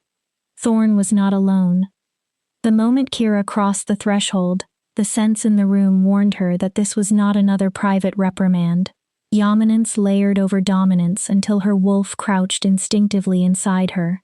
The windows had been shuttered despite the early light, and the closed room felt less like an office than a place prepared for judgment. 3 males waited inside the den with him. Marcus Steele, Silverpaw's chief warrior, stood near the wall. Garrett Cross, Thorn's beta, watched from beside the desk. The third male was a stranger dressed in expensive clothing, his posture carrying unmistakable rank. Even Thorn treated him with caution. "Ah, Kira," Thorn smiled without warmth. "I was explaining your unfortunate adventure to our guest." Kira's stomach tightened. "This is Alpha Cain Blackwood of Iron Ridge," Thorn continued. "You may remember his delegation, Damien's father, the male whose alliance mattered more to Thorn than Kira's life. "I do not believe we were formally introduced," Kira said. Her voice remained steady, despite the panic building inside her. Cain Blackwood studied her with amber eyes, so similar to Damien's that looking at him hurt. "No, we were not. I understand you disappeared during the Alliance gathering and became trapped beyond your border. Concerning, particularly with the recent increase in rogue activity." Warning moved beneath the words. "I made a foolish mistake," Kira said. "I wandered farther than intended and could not return before the storm. I found a cave and remained there until the weather cleared. I was fortunate. Very fortunate." Cain's gaze seemed to cut through her explanation. "A lone she-wolf survived 4 days in hostile territory during the worst blizzard in years and returned with no serious injury. How did you manage that?" "The trap began closing. The cave was concealed," Kira answered. "My mother trained me in herbs. I used what I found to hide my scent." "Impressive," Cain said, though his tone suggested disbelief. "And during those 4 days, you saw no other wolves? No ferals? No rogues? None that came close enough to threaten me. How convenient." Silence pressed through the room. Marcus rested one hand near the knife at his belt. Garrett watched openly now. Thorn's face remained unreadable. Cain stepped closer. "I will speak plainly. I do not believe you." Kira held herself still. "We have received reports about a dangerous rogue moving through this region. A very large black wolf. He has attacked several patrols near our territory." Kieran. Her pulse slammed against her ribs. "Tracks belonging to that wolf were found near the area where you claim to have sheltered," Cain continued. "A dying female survives a storm. A wanted rogue appears nearby. The explanation is obvious." "I did not see a dangerous black wolf," Kira replied. It was true in the only way that mattered. Kieran had never been dangerous to her. Do not lie to an alpha. Cain's dominance struck without warning. Kira flinched. Pressure rolled over her wolf, forcing instinctive submission. "You were with him," Cain said. "Admit it." "I was not." "Kira," Thorn said softly. The false gentleness was more threatening than anger. "Alpha Blackwood traveled here to investigate a serious matter.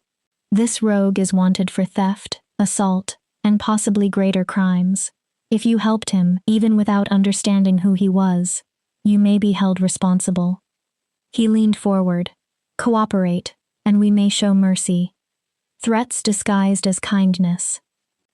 Kira knew Thorn's method too well. "I have told you what happened," she said. "I was alone. I saw no one." Cain's face hardened. "Marcus, show her." The warrior removed a torn strip of cloth from inside his jacket. Blood stained it.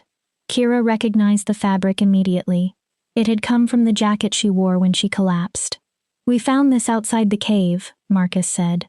"We also found 2 trails, one human, one wolf. Your scent, and another scent none of us recognized." Cold horror moved through Kira. They had followed her path. They had found the cave.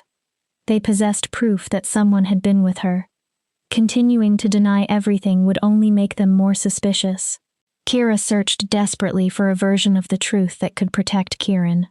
"There was someone," she admitted. Satisfaction flashed across Cain's face. "But I do not know who he was. I was half frozen and barely conscious.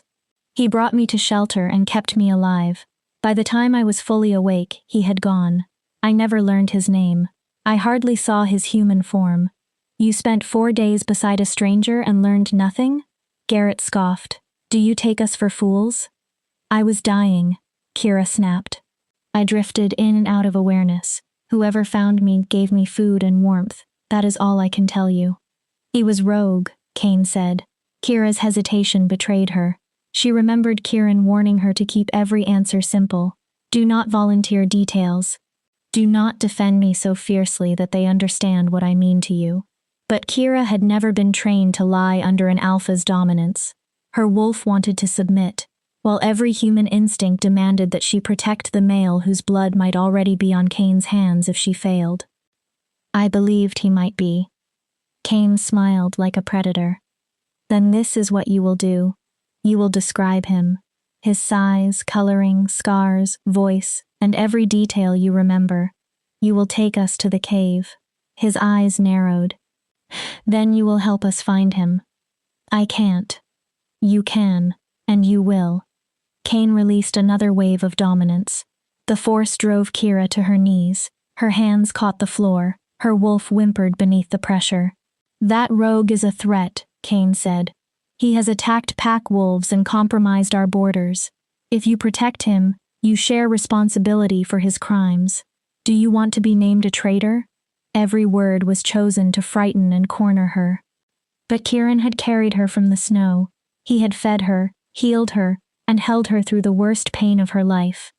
Kira would not trade his life for her safety. He was not dangerous to me, she said from her knees. She raised her head and met Kane's eyes. He could have abandoned me. Instead, he showed mercy. I will not help you hunt the male who saved my life. The room seemed to turn colder. You are refusing an alpha's direct command, Kane said. I am saying I do not possess the information you want. Kira swallowed. And even if I did, I would not use it to betray someone who gave me compassion when my own pack offered none. Compassion? Garrett laughed. Rogues do not have compassion. They are broken, feral animals. He was not feral, Kira answered. Her voice grew stronger. He was gentle, kind, more human than any wolf I have met inside pack territory. The moment the words left her, Kira understood her mistake. She had defended his character too precisely. She had revealed an intimacy impossible for a barely conscious stranger. Thorne's expression became calculating. You care for him. I am grateful. Is that all? His eyes moved over her. You remained alone with him for 4 days. Perhaps gratitude was not the only bond formed in that cave. Heat rose into Kira's cheeks. Nothing happened. I do not care what happened between you, Kane interrupted. I care that you know more than you admit. If you refuse to speak freely, there are other ways to encourage honesty. You cannot. Marcus's hand closed around her shoulder. We can, Thorne said. You belong to Silver Paw and answer to pack law. A wolf who assists a rogue may face prison, exile, or execution, depending on the crime. I did not assist him. He assisted me. A meaningless distinction. Kane loomed over her. You have 2 options. Help us locate the rogue, or be charged as his collaborator. His voice became colder. Your mother has served this pack for many years. It would be unfortunate if her daughter's disloyalty destroyed the position she worked so hard to earn. There it was, the true weapon. They were not only threatening Kira, they would use Elena to break her. You cannot punish my mother for my decisions. I can do whatever protects my pack, Thorne said. I am alpha here. His gray eyes hardened. Choose, Kira. Lead us to the rogue, or watch your mother pay for your loyalty to him. Every path ended in betrayal. Protect Kieran, and Elena suffered. Protect Elena, and Kieran died. Kira could find no clever answer, no hidden door out of the trap. I need time, she said. Please, let me think. You have until sunset tomorrow, Kane replied. After that, charges will be brought against you. You will not enjoy what follows. He moved toward the door, then stopped. And do not attempt to run. Wolves will be watching you. If you somehow warn your rogue friend, a cruel smile spread across his face. We will kill your mother slowly while you watch. Do you understand? Kira understand. Kira understood completely. She was trapped between the male who had saved her and the mother who had given her everything. Whichever life she protected, another person she loved would be destroyed. Remove her, Thorn ordered. Make certain she knows this is not a request. It is a command. Marcus pulled Kira to her feet and escorted her outside. She crossed the settlement on numb legs, while her mind searched wildly for a solution that did not exist. By the time the cabin came into view, one truth had become clear. Kira had less than 2 days to save everyone she loved. If she failed, she would watch them burn. Chapter 7. The Midnight Escape. Elena knew the moment Kira entered the cabin. "What did Thorn say?" she asked, setting aside the herbs she had been crushing. "Kira, what happened?" Kira could not answer. Panic had closed around her throat. She stood in the doorway, trembling while Kane's promise repeated inside her mind. "We will kill your mother." Slowly, while you watch. Elena crossed the room and held Kira's face. "Look at me. Whatever he threatened, we will face it together. You can't help me." The words broke apart as Kira spoke. "No one can help." She pulled free and moved to the window. Beyond the glass lay the forest. Somewhere in it, perhaps only a few miles away, Kieran lived without knowing he had been marked for death. "Tell me anyway," Elena said. "I cannot help with a secret I do not understand." Kira's control collapsed. Everything poured out. She told Elena how she had crossed the border ready to die, how Kieran had found her, and how the Black Wolf had carried her into shelter. She described his patience, his grief, the food he hunted, and the warmth he shared. She confessed the promise at the northern border. Then she explained Kane's arrival, the evidence from the cave, and the choice placed before her. Lead the hunters to Kieran, or watch them destroy Elena. Her mother listened without interruption. Shock moved into anger, and anger slowly settled into grim understanding. "The rogue who found you," Elena said when Kira finished. "You care about him. I barely know him." "That was not my question." Elena's expression was gentle but knowing. "You care for him." Kira closed her eyes. "Yes. I don't understand how it happened so quickly. He knew my pain without making me ashamed of it. He saw me, Mama. Not the healer's plain daughter. Not Damien's rejected mate. He saw me." Her voice softened. "And he decided I was worth saving. Now they expect you to repay him by leading them to his death." "Yes." The word felt poisonous. Elena began sorting dried lavender with absent fingers. "When your father rejected me, I wanted my life to end," she said. "The pain left no room for anything else. My mother told me that a person's worth is not measured by how others love them. It is measured by the love they choose to give, even after they have been hurt." She looked directly at Kira. "You could surrender this Kieran to protect yourself, to protect me. It would be the safest decision. But you would never forgive yourself." Elena's voice hardened. "And neither would I. I did not raise you to purchase your safety with the blood of someone who showed you kindness, not even if my life is the price." Tears stung Kira's eyes. "I cannot allow them to kill you. And I cannot allow you to become someone who betrays the innocent." Elena took both of Kira's hands. "There must be another path. We only need to find it." "There is no path. They are watching me. If I run, they will know. If I go near the border, they will follow. If I do nothing, they charge me and hurt you. Then we do not run openly, and we do not remain helpless." Elena's face took on the focused expression she wore when treating a wound no one else knew how to close. "We fight with what we have." "What do we have?" Kira asked. "No allies, no rank, no warriors. Knowledge." Elena squeezed her fingers.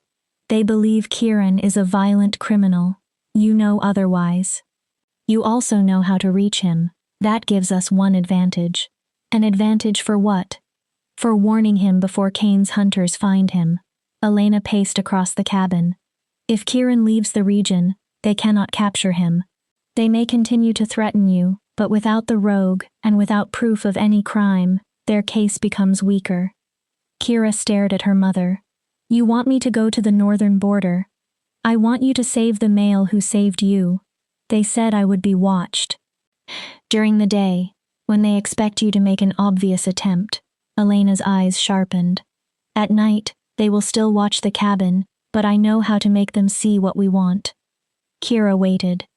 I can prepare a draught that mimics illness, Elena explained. It will raise your temperature, flush your skin, and weaken your limbs without causing lasting harm. Anyone who checks will believe you are too sick to leave your bed. And while they believe I am sleeping, you leave through the rear window. Elena's smile held no humor. You reach the border, tell Kieran to disappear, and return before dawn. The plan was dangerous enough to get both of them killed. It was also the only plan they had. What happens to you if they discover I am gone? I have served Silverpaw for 30 years. I am its healer. They will not execute me without evidence. Elena spoke confidently, but fear lived beneath the words. If they question me, I will say you slipped out while I slept. They may suspect more. Suspicion is not proof. Mama. This is our chance, Kira. Elena pulled her into a fierce embrace. Kieran gave you another life. We will not repay that by handing him to hunters. We will give him what he gave you, the opportunity to survive. Kira buried her face against the familiar scent of herbs. I'm afraid. Good. Fear can make you careful. Elena drew back and cupped her cheeks. But do not allow it to freeze you. You survived rejection. You survived that storm. You will survive this. Promise? Sadness touched Elena's smile. I promise to use everything I have to help you. It was the only promise she could truthfully make. They prepared through the afternoon. Neither woman spoke about the possibility of failure for long, yet it remained in every careful movement. Elena showed Kira how to crush the scent-masking leaves between her palms without releasing all their oil at once. She marked the less-used trails on a rough piece of cloth, and made Kira repeat the route until she could describe every turn with closed eyes. Whenever footsteps passed the cabin, both of them fell silent. Thorne's watchers might already be close enough to hear a careless word. Elena mixed a measured potion that would create fever without damaging Kira's body. She packed herbs that could mask a wolf's scent and explained exactly how much to use. She chose dark clothing that would disappear among the trees. Kira memorized the safest path to the northern border. What do I tell him? She asked as sunset neared. The truth, Elena answered. Tell him Kane knows about the cave. Tell him hunters are coming. Tell him to leave this land before they close every route. She pressed a small pouch into Kira's hand. These herbs will hide you from trackers. Do not waste them. What if he is not there? He promised to come when you needed him. Elena's certainty steadied her. He does not sound like a male who breaks his word. No. Kieran would come. Kira had to believe it. At twilight, she drank the potion. Heat spread through her within minutes. Her face flushed. Her limbs became heavy, and the room tilted around her. Elena guided her to bed and deliberately raised her voice so anyone outside could hear. Rest, little one. The fever may break before morning. I will remain beside you. Once the door was closed and no immediate movement sounded outside, Elena bent near Kira's ear. Wait 3 hours after darkness is complete, then go. Kira nodded. Those 3 hours seemed longer than the 4 days she had spent missing. She lay beneath the blankets and pretended to sleep, while Silverpaw settled for the night. Elena moved normally through the cabin, grinding herbs, feeding the fire, and humming old songs. Each sound created the picture of an ordinary evening with a sick daughter. Every footstep outside sent Kira's pulse racing. Were Thorne's watchers near the door? Had Kane already changed his mind and sent hunters to seize her? Kira prayed to the same moon goddess who had tied her to a male who rejected her. Please let this work. Not for me. Do not let them die because of me. At last, Elena tapped the bedpost 3 times. Kira rose. Most of the potion's weakness had faded. Her cheeks remained warm enough to support the illusion. She dressed silently, took the pouch of herbs, and opened the rear window. Elena embraced her. "Be careful, and listen to me." Her whisper became urgent. "If the plan fails and you must choose between returning here and staying alive, remain safe. Do not throw your life away for mine. I have lived. Yours has barely begun." "Mama?" "Promise." Kira could never make that promise honestly. She could not imagine saving herself while Elena paid the price. Still, she nodded because her mother needed to see it. Then Kira climbed through the window and entered the dark forest. Every shadow looked like a watcher. She rubbed Elena's herbs over her skin and clothing. Their scent mixed with earth, pine, and damp bark until even Kira struggled to smell herself. She paused twice when patrols crossed nearby. The first pair spoke quietly about Kane's arrival and the danger of rogues. The second carried silver paw weapons and moved toward the northern paths. Kira flattened herself beneath a fallen tree until their scent vanished, terrified that the pounding of her heart might be loud enough to expose her. Only when the forest became silent did she move again. She avoided the main trails, forcing her way through dense undergrowth and choosing rocky ground that would not preserve a clear print. Branches caught at her clothing. Frozen roots tried to turn her ankles. The journey took nearly an hour. When Kira reached the place where she had once fallen into the snow, her heart beat painfully fast. What if Kieran had gone? What if hunters had found him first? What if she had endangered Elena for nothing? Moonlight covered the clearing. Kira stood alone, uncertain whether to call, howl, or wait. A black shape appeared from the darkness without sound. Kira gasped. Kieran's wolf form towered before her, golden eyes burning like twin flames. "Kira?" His mental voice carried immediate concern. "Why are you here? What happened?" She shifted quickly. "Everything happened. You have to leave tonight." Kieran transformed. A moment later, they stood naked beneath the moon, both breathing hard. "Tell me." "They know about you, about the cave, about me." Words rushed from Kira. "Alpha Kane Blackwood came to Silver Paw. They tracked my blood and found 2 sets of prints. They say you attacked patrols and committed crimes. They want me to lead them to you." Kieran's face became still. "So they intend to kill me?" "Yes." Kira seized his arms. "They gave me until tomorrow at sunset. If I refuse, they will charge me and hurt Mama. If I cooperate, they use me to find you." Her grip tightened. "They have trackers, trained hunters, and weapons meant for rogues. You cannot fight all of them. Please leave this region. Go tonight. Go somewhere they will never reach." Kieran searched her face. "You risked your mother and your own life to warn me. Do not thank me. Do not tell me this was foolish. Promise me you will go." He lifted one hand to her cheek. "If I vanish, they will still punish you. I will survive." "Like I survive?" Kieran asked. "Wandering alone? Breathing without living? Is that the future you are choosing for yourself?" "I am choosing your life." The confession escaped before Kira could stop it. "I need you alive. I need you safe. I do not care what happens to me as long as you are." "All right?" Kieran finished. His voice roughened. "You brave, impossible woman." Then he kissed her. There was nothing careful about it. The kiss was desperate, hungry, and filled with every emotion they had refused to name. Kieran's hands threaded through her hair. He drew her against him, and Kira answered with equal urgency, clinging to him as if the world would tear them apart the moment she let go. When they separated, both of them were gasping. Tears covered Kira's face. "I cannot lose you," she whispered against his mouth. "I only just found you." "Then come with me." Kira went still. "What?" "Leave Silver Paw. Leave Thorn's threats and Kane's hunters. Come with me tonight." Kieran rested his forehead against hers.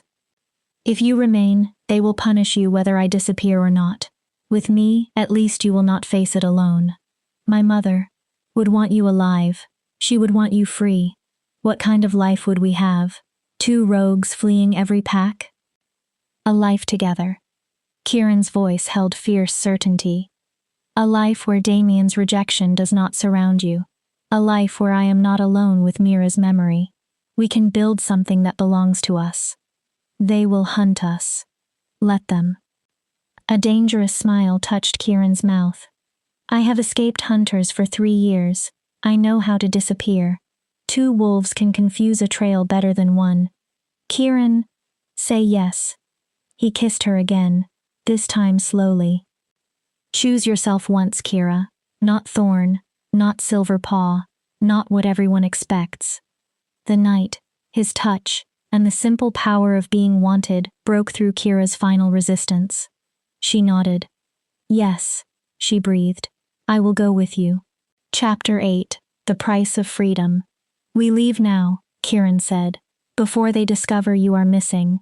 The meaning of Kira's decision crashed over her all at once.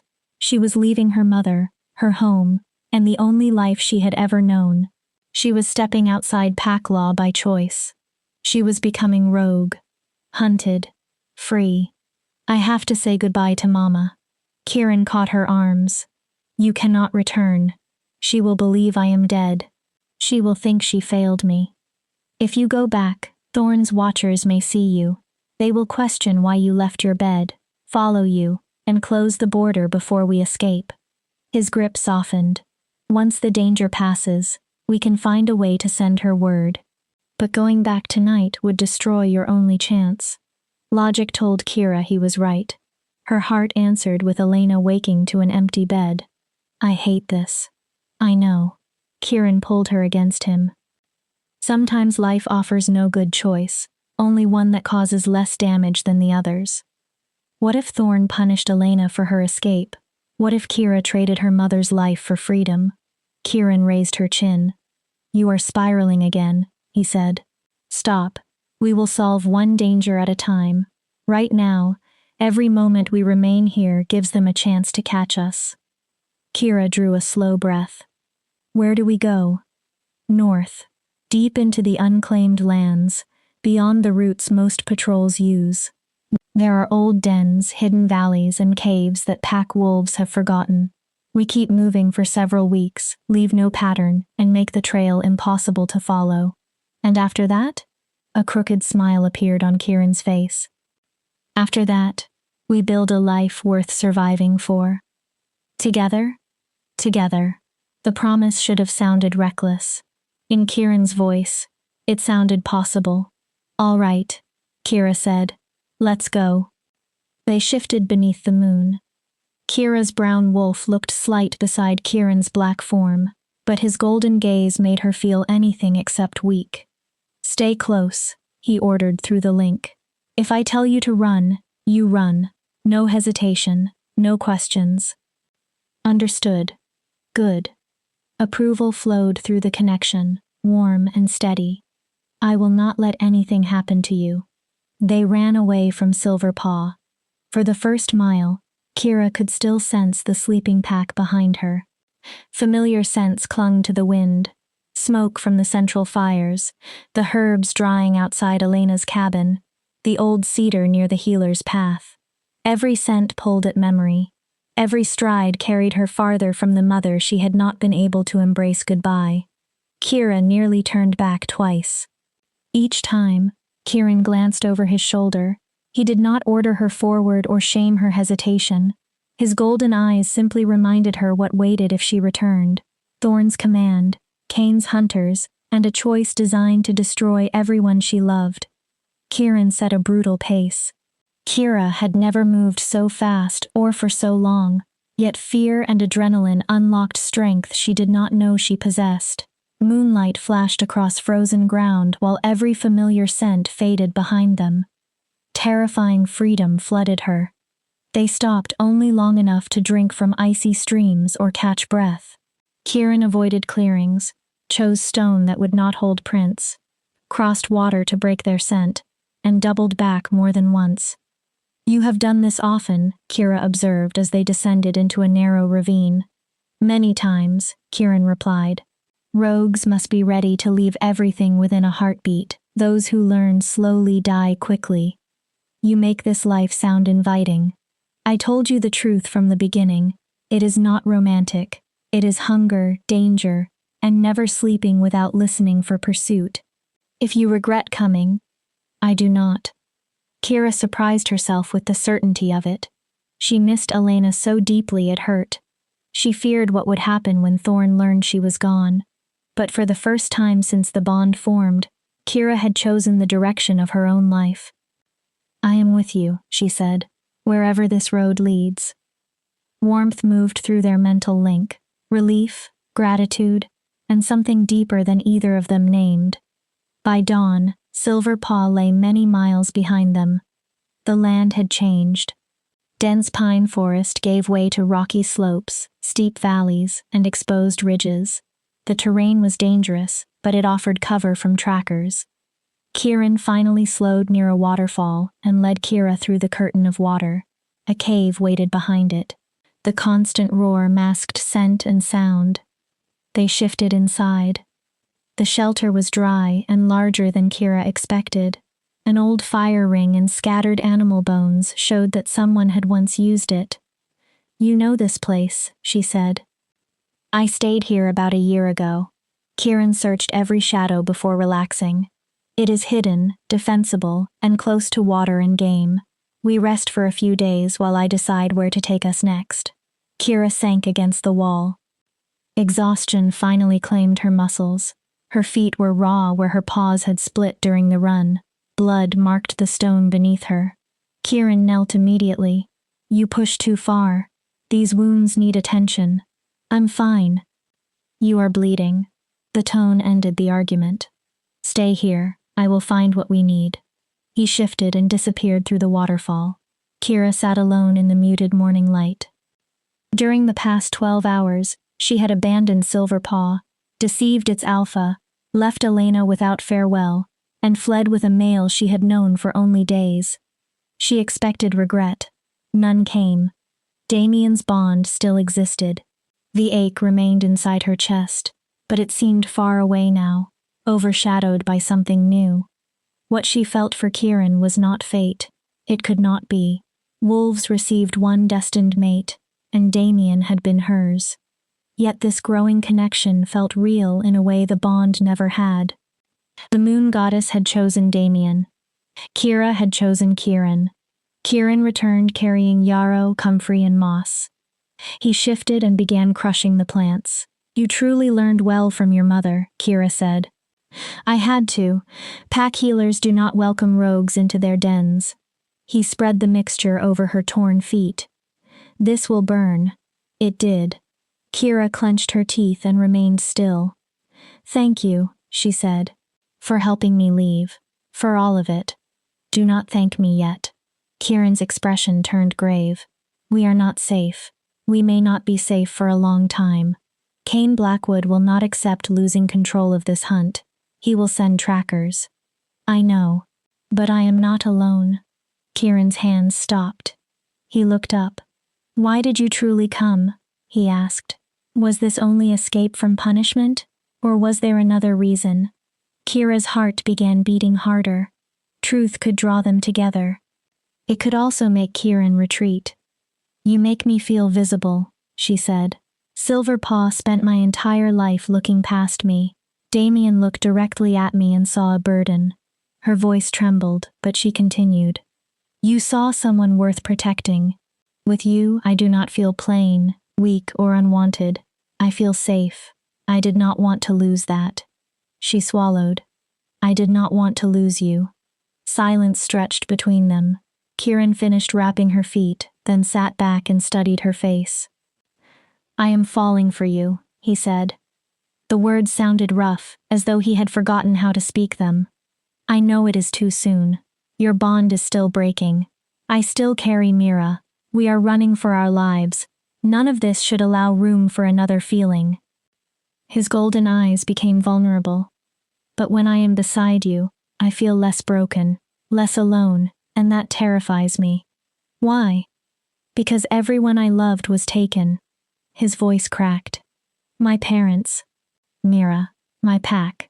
What happens if the universe decides to take you too? What if loving you only creates another way to destroy me? Kira reached for him and held his scarred face between both hands. Then we use whatever time we are given, she said. 1 day or 50 years, we make it matter. That simple? That simple. Kieran closed his eyes and leaned into her palms. You are too brave for your own safety. You survived alone for 3 years. That was stubbornness, not courage. A small smile appeared when he opened his eyes. Perhaps together, we can make stubbornness useful. What would it become? Hope. He pressed his forehead to hers. A future worth fighting for. Kieran suddenly went rigid. His head snapped toward the waterfall. Kira felt alarm explode through the mental link. What is it? Wolves. He rose instantly. Several, moving fast. Fear flooded Kira. How did they find us already? It does not matter. Kieran gathered their few supplies. We leave now. I can barely stand. Then I carry you. He shifted, and the huge black wolf filled the cave. Climb onto my back. Hurry. Riding another wolf violated every rule Kira knew, but survival mattered more than dignity. She shifted and climbed carefully across his broad back, gripping his fur with claws and teeth. Hold tightly. Kieran burst through the waterfall. Howls erupted behind them. Through the spray, Kira saw 5 wolves in pursuit. All were larger than she was. Their movement was disciplined, synchronized, and fast. Trackers, Kieran said. They followed us from the border. I should have been more careful. This is not your fault. I allowed emotion to weaken my judgment. He accelerated. They crossed hostile terrain, steep ledges, narrow paths, and frozen inclines, where one wrong step would send them into ravines. Kieran used every skill learned through years of escape. He ran through streams, doubled back, and crossed rock to break their trail. The hunters kept finding them. Each time the howls faded, they returned closer. They are driving us, Kira realized. They want us to move toward something. I know. There is a canyon ahead with only one passage. If hunters block the other side, we will be trapped. Then we choose another route. There is no route that does not cost hours. Kieran's sides heaved beneath her. We may have to fight through them. You cannot fight 5 wolves while carrying me. Then prepare to run alone. His command sharpened. I will hold them back. No. Kira's refusal rang through the link. Kira, we remain together. I did not leave everything to watch you die for me. You cannot fight trained hunters in your condition. Then I die beside you. Kira dug her claws into his fur to make the point. You promised we would solve this together. No noble sacrifice, no abandonment. We survive together or we do not survive. Kieran made a sound between a growl and a laugh. Stubborn woman. You said stubbornness could become hope. I may have spoken too soon. They reached the canyon. The walls rose like a stone trap, too steep for an easy leap, and too narrow for Kieran to use his size freely. Snow had collected in the shaded corners, covering loose rock and making every step uncertain. Kira felt his mind race through possibilities and discard them one after another. 2 powerful wolves already blocked the narrow exit. The original 5 closed behind them. 7 hunters. 2 fugitives. One of them injured and exhausted. Kieran lowered himself enough for Kira to slide down. She stood beside him on trembling paws. The hunters formed a wide circle. A scarred gray wolf shifted into human form. Kieran, he called. You are wanted for questioning in connection with attacks on pack patrols. Surrender, and the female will not be harmed. Liar, Kieran snarled through the link. They will kill me and drag you home in chains. The gray male shrugged. You have 2 choices. Surrender or die here. You are not leaving this canyon. Kira searched the walls. Stone rose sharply on both sides. The exit remained blocked. No path seemed possible. Then she noticed cracks and narrow ledges along the eastern wall. Kieran, look above us. Could we climb? His golden eyes tracked upward. Perhaps. It is dangerous. With your injuries, is it more dangerous than fighting 7 trained wolves? A pause. No. Tell me what to do. On my signal, run to the eastern wall. Climb. Do not stop. Do not look back. What will you do? Create confusion. Kieran's tone allowed no argument. Trust me. Before Kira could demand more, Kieran attacked. He did not lunge toward the wolves blocking the exit. He threw himself at the gray male who had spoken. The move was so sudden that the hunters reacted in disorder. Several rushed toward Kieran at once, opening the path to the wall. Now! Kieran roared. Run! Kira ran. Her damaged paws screamed with every step. She reached the stone and climbed, forcing claws into narrow cracks. Muscles shook under her weight. Behind her came snarls, impact, and cries of pain. Kieran fought like a storm of black fur and golden rage. He faced 7 hunters through speed, strength, and fury. But he could not win forever. Blood darkened his coat.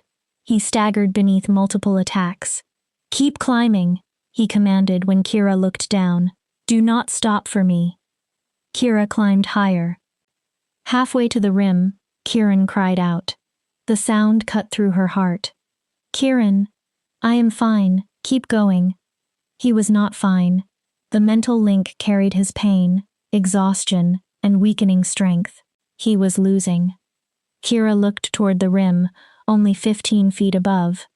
Then she looked down at the black wolf bleeding beneath 7 enemies. Elena's words returned. A person's worth is measured by how they choose to love after pain. Kira stopped climbing and made her choice. Chapter 9. Standing on the Edge. Kira stopped halfway up the wall. What are you doing? Kieran's mental voice struck her with panic and fury. I told you to keep climbing. I will not leave you. Kira, listen to me. No. For the first time, Kira opened herself completely to the strange connection between them. She stopped controlling what crossed the link and released everything she had hidden. Her fear for him, her refusal to watch another male walk away, her certainty that living after abandoning him would be worse than dying beside him. The emotion struck Kieran with physical force. She felt him stagger below. Shock rushed through the link, followed by wonder and something powerful enough to frighten them both. Love. You impossible, stubborn. His mental voice broke. Fine, if we do this, we do it intelligently. What do you mean? Keep climbing, reach the top and obey exactly what I tell you. Kira did not understand his plan, but she trusted him. She climbed again, dragging herself upward while battle raged beneath her. Her paws slipped twice. Each time, she forced her claws deeper into the rock. At last, Kira pulled herself over the canyon rim. She lay gasping for only a heartbeat before looking down. Kieran stood at the center of the hunters. Blood covered his black coat. Wounds opened along his side and shoulder, yet he continued fighting with savage precision. Beyond him was the canyon's narrow exit. Listen, Kieran said. His voice was strained but focused. Look toward the eastern ledge. Do you see the loose stones? Kira followed his direction. A cluster of large rocks rested precariously above the passage. I see them. The flat stone at the bottom holds the others in place. Move it, and the entire section should fall. The rock slide will block the passage and separate the hunters. Kira stared at the huge stones. How can I move one of those? You only need to shift the base. Use your human form and push from the side. Kieran drove one hunter back. Once the stones fall, run north. Do not wait. Do not look for me. We meet at the old oak grove 3 miles from here. You remember it? Kira remembered the ancient trees they had passed during the night. Yes. Promise you will run. His desperation reached through the link. If you remain, both of us die. We must divide their attention. Every instinct demanded that Kira refuse. But his plan was their only chance. I promise, she said. But you will keep your promise too. You will reach that grove. I will be there. Kieran's voice softened. I did not survive alone for 3 years to die after finally finding a reason to live. Strength returned to Kira.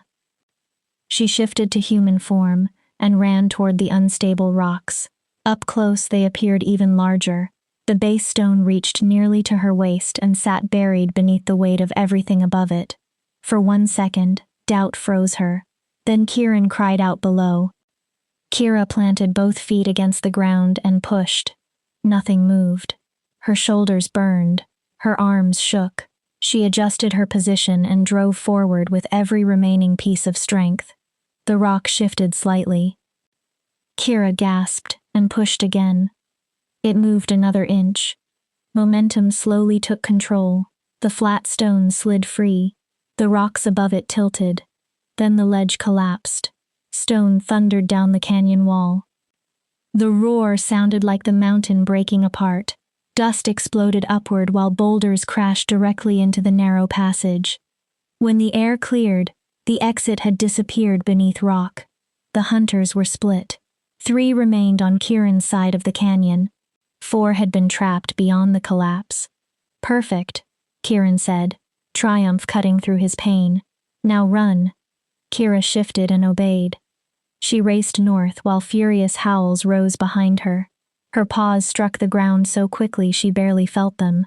She ran until her lungs burned and her vision blurred. Then she continued. The ancient oak grove finally appeared ahead. Its trees were enormous, their bare branches reaching into the gray sky. Kira collapsed at the base of the largest trunk. She remained in wolf form, too exhausted to shift. Minutes passed, then an hour, then 2. Kieran did not come. Kira listened so fiercely that ordinary forest sounds became threats. Snow falling from a branch made her rise. A bird moving through dead leaves sent hope crashing through her before disappointment followed. She reached for the mental link again and again, afraid to push too hard in case Kieran needed all his strength to remain conscious. The cold returned slowly, but she refused to move from the oak. He had trusted her to reach this place. She would trust him to follow. Kieran? She reached through the mental link. Silence answered. It was not the terrible emptiness of death. Kira believed she would feel the connection snap if he died.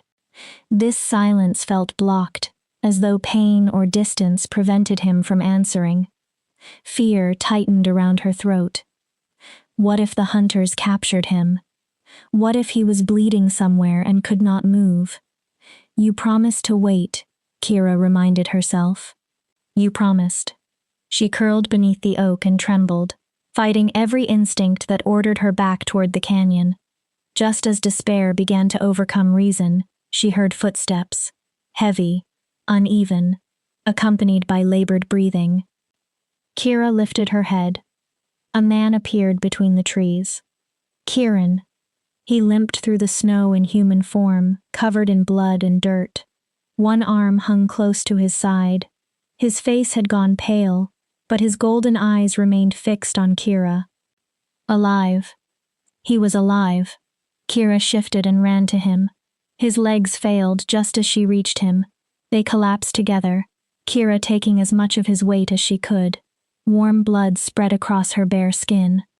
You are late, she said. Her voice shook violently. Kieran released a weak laugh. The path was crowded. This is not funny. You are right, my timing needs work. Kira fought tears. You're hurt. I am breathing. He lifted a trembling hand and held her cheek. And you are alive. That is enough. No, it is not enough. Let me see. Kira helped him sit against an oak. His wounds were worse than she feared. Deep gashes crossed his ribs. Teeth had torn into one shoulder. Smaller cuts and swelling covered his arms and chest. He had lost dangerous amounts of blood. I need herbs and water. There is no time, Kieran murmured. His eyes were beginning to close. The hunters will find another route around the collapse. We have several hours at most. You cannot stand. Then you help me. Urgency returned to his gaze. We cannot stop while they are this close. Kira hated that he was right. Fine. But we move slowly, and we stop at the first protected place. I will treat every wound before you lose more blood. Her tone hardened. You are useless to both of us if you die. Yes, healer. A weak smile appeared. Help me up. Together, they brought Kieran to his feet. He shifted with visible pain. Kira changed beside him, and they moved north at a reduced pace. She remained close enough to support him whenever his legs faltered. Thank you, Kieran said through the link. For what? For bringing down the rocks, for refusing to leave, for possessing too much stubbornness to obey a reasonable command. You are welcome, and thank you for staying alive. I intend to practice that regularly. They traveled through most of the day, resting whenever Kieran could go no farther. By late afternoon, the canyon lay at a safer distance, though both knew Kane's hunters would continue searching. As the sun lowered, they found a narrow cave hidden within a hillside. It was small and rough, but concealed and defensible. Kieran barely crossed the entrance before collapsing. He shifted back to human form. His breathing came shallow and fast. His skin looked far too pale. The wounds had stopped bleeding heavily, but infection would kill him if Kira failed to clean them. Stay awake, she ordered. I am finding medicine. Do not close your eyes before I return. I would never disobey you. His eyes were already drifting shut. Kira found enough plants nearby to work with.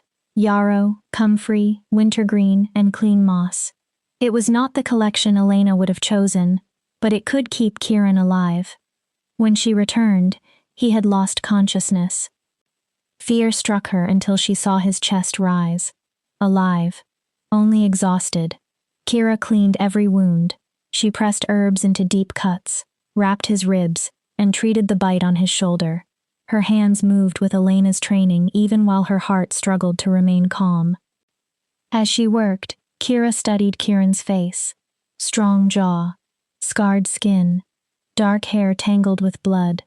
The male who had found her when she wanted to die had become the one person she could not imagine losing.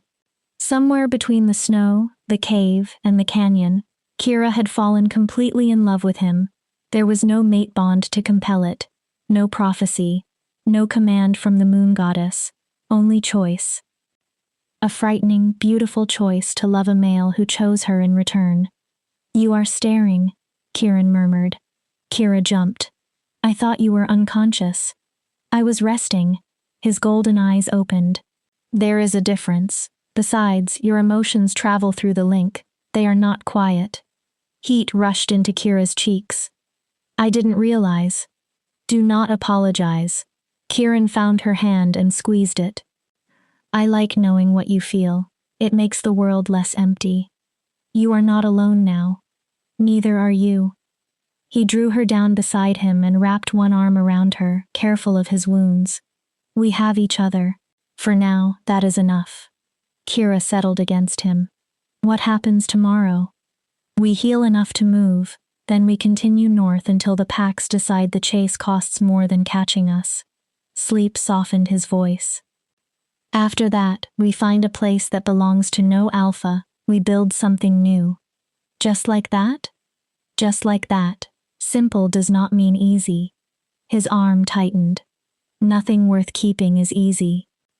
Kira listened to his heartbeat. Its rhythm steadied the fear still moving through her. Every beat reminded her that he had returned from the canyon, that she had not imagined the promise between them, and that for once neither of them had been abandoned at the moment of greatest danger. Behind them waited rejection, betrayal, and violence.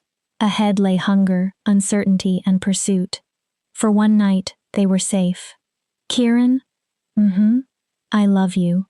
The words entered the darkness between them. Kira's heart hammered while she waited. Perhaps she had spoken too soon. Perhaps love would frighten him back into distance. I love you too, Kieran said. His voice was quiet and unsteady. I believed those words died with Mira.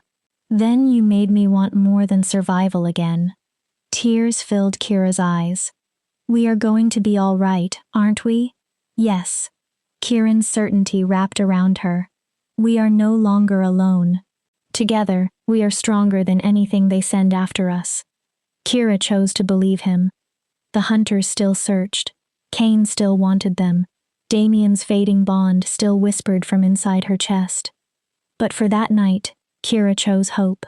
She fell asleep in Kieran's arms and dreamed of two wounded wolves learning how to become whole together. Chapter 10. Freedom's Price. 3 weeks passed. 3 weeks of running, hiding, and surviving. They learned to erase a campsite before sunrise, to sleep in turns when the wind carried uncertain scents, and to divide food without speaking about which of them needed it more. Kira learned the difference between ordinary forest silence and the silence that meant predators were near. Kieran learned that she would refuse every extra portion he tried to place in her hands unless he ate beside her. Some nights, they whispered about the cabin they might build when the chase ended. Other nights, exhaustion left them with no words at all. They simply held each other and listened for hunters. 3 weeks of moving from one fragile refuge to another.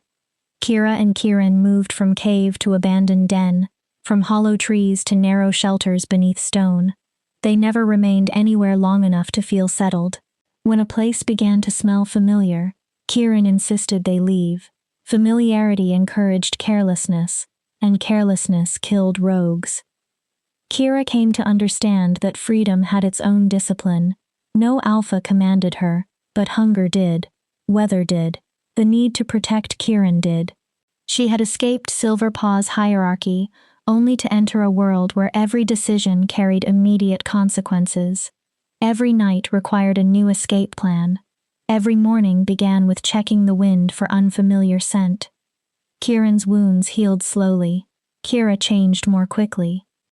The healer's daughter, who had once lowered her eyes whenever a dominant wolf passed, learned to read tracks, choose defensible ground, and wake from sleep at the smallest change in Kieran's breathing.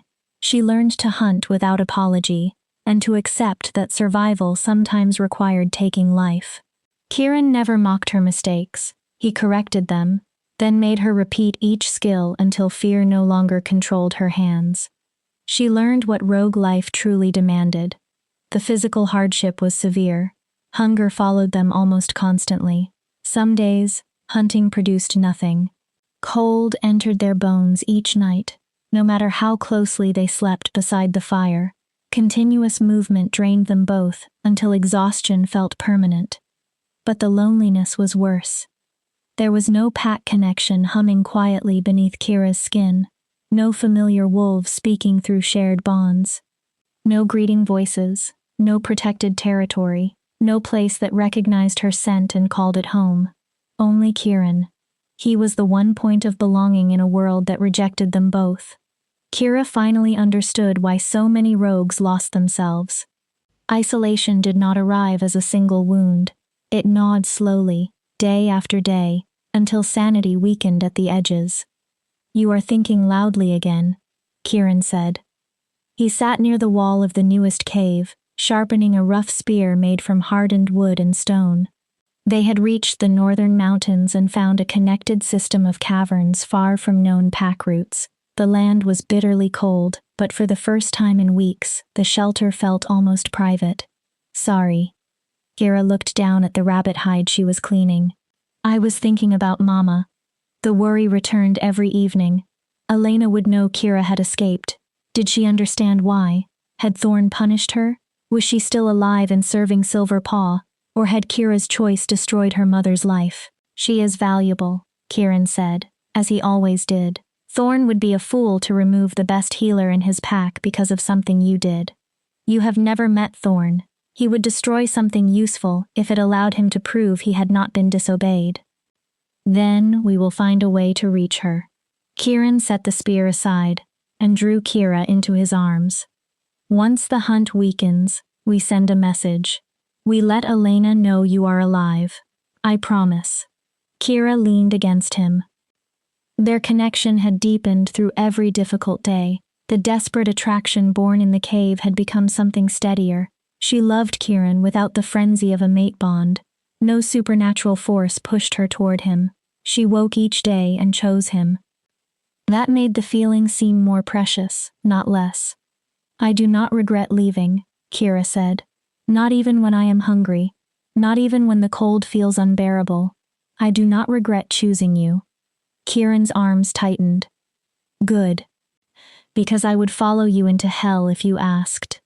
Let us avoid that. We already have enough trouble staying warm. Agreed. He kissed the top of her head. Though hell may have better weather than these mountains. Kira laughed. We could add more wood to the... Alarm exploded through their mental link. Kieran went rigid. His gaze snapped toward the entrance. They found us. He rose before the words had fully left his mouth. Multiple wolves. Fast. Kira began collecting their supplies automatically. How? We broke every trail. We crossed water and stone. It does not matter now. Kieran's fear and fury pressed through the connection. We leave. They shifted and raced from the cave as the first hunter appeared behind them. There were more this time. At least 10. Their howls rang through the mountain valleys without any attempt at concealment. They want us afraid, Kira said as she ran. They want panic to make us careless. Then we do not panic, Kieran answered. Northern Pass. We use the terrain, exactly as we planned. During the previous weeks, they had prepared for discovery. They identified escape routes, narrow crossings, and places where a smaller force could survive against greater numbers. Preparation did not make the hunters behind them less real. The pursuit continued for hours. Sometimes the hunters vanished from sight, only for their howls to rise from another valley and prove they had predicted Kieran's route. Once, an arrow struck the stone beside Kira and shattered. Another grazed Kieran's flank without slowing him. The hunting party did not need to kill them immediately. It only needed to keep them moving until exhaustion became a weapon. They crossed frozen streams, climbed slopes steep enough to kill an exhausted wolf, and ran along mountain paths barely wide enough for 4 paws. The hunting party moved with relentless coordination. 3 weeks of little food and constant stress had weakened Kira. Her hind leg slipped on ice. She caught herself before falling over the edge, but Kieran immediately felt the jolt of fear. I am fine, she lied. Keep moving. No. Kieran slowed enough to place his larger body between Kira and the wolves behind them. We separate. I draw them west. You continue toward... No. Kira's refusal was absolute. We have already decided this. We remain together. You are exhausted. If we stay side by side, they capture both of us.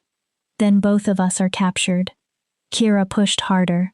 Together or not at all. I meant it in the canyon. I mean it now. Before Kieran could argue, they burst through a line of trees and stopped. A narrow ridge stretched ahead. One side dropped into a sheer cliff. The other pressed against a steep mountain wall. Alpha Cane Blackwood stood directly in their path in human form. 6 wolves waited around him. Behind Kira and Kieran, the pursuing hunters emerged from the forest and sealed the retreat. There was nowhere left to run. Kira shifted.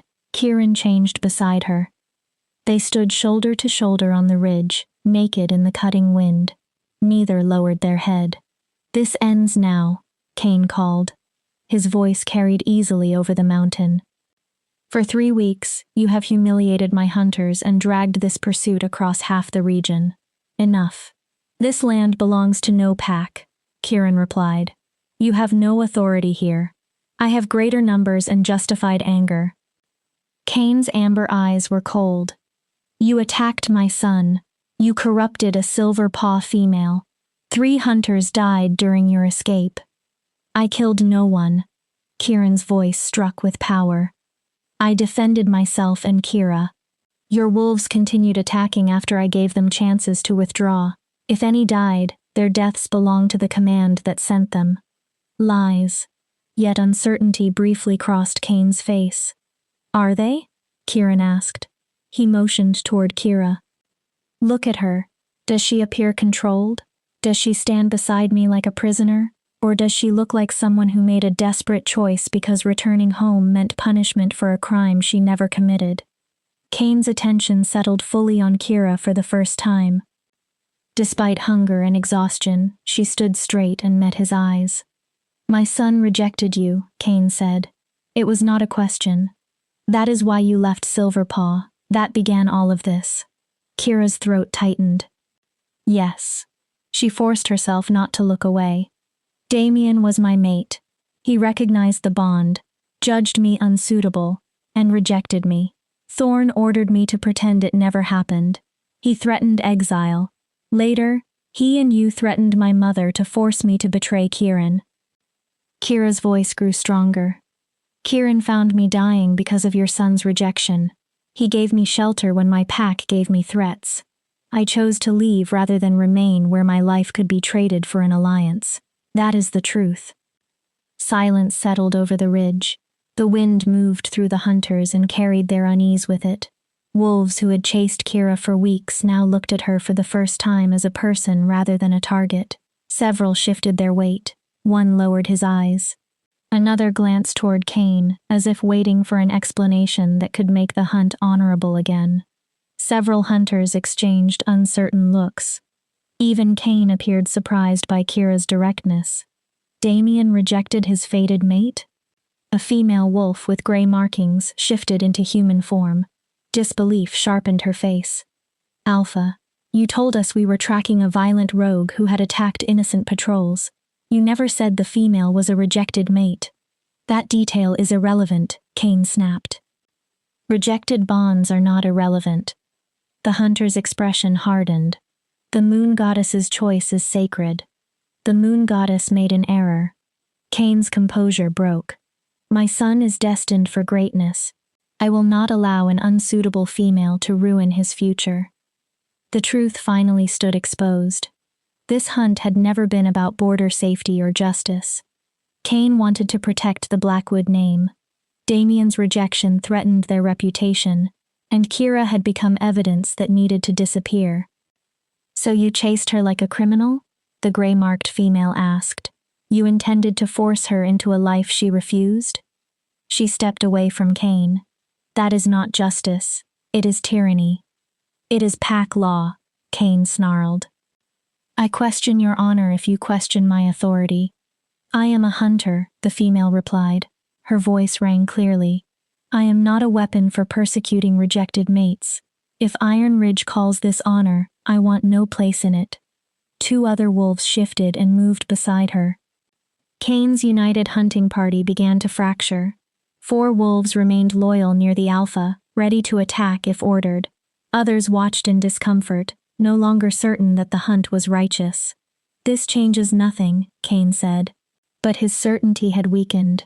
"The rogue is still accused of attacking pack wolves." "In self-defense," Kieran answered. "For 3 years I avoided every pack. I ran whenever patrols drove me off. I fought only when they tried to kill me." His hands curled into fists. "I wanted to be left alone." "Then you should not have interfered with her fate." Kane gestured at Kira with contempt. "You should have allowed nature to finish its work. Allowed her to die?" Kieran's golden eyes blazed.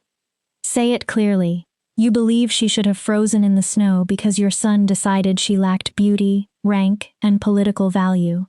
My son made a practical choice. Your son made a cruel choice." Kieran stepped slightly in front of Kira.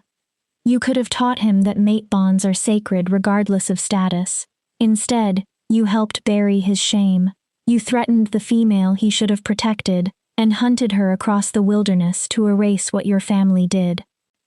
The accusation hung in the cold air. Even Kane's remaining supporters avoided his eyes. "Enough." Kane's voice became flat and dangerous. "You receive one final opportunity. Surrender and face judgment, or die on this ridge." Kieran reached back and found Kira's hand. Their fingers locked. His love, regret, and refusal to submit flowed through the link. "If we fight," he told her silently, "we will probably die. There are too many. I know.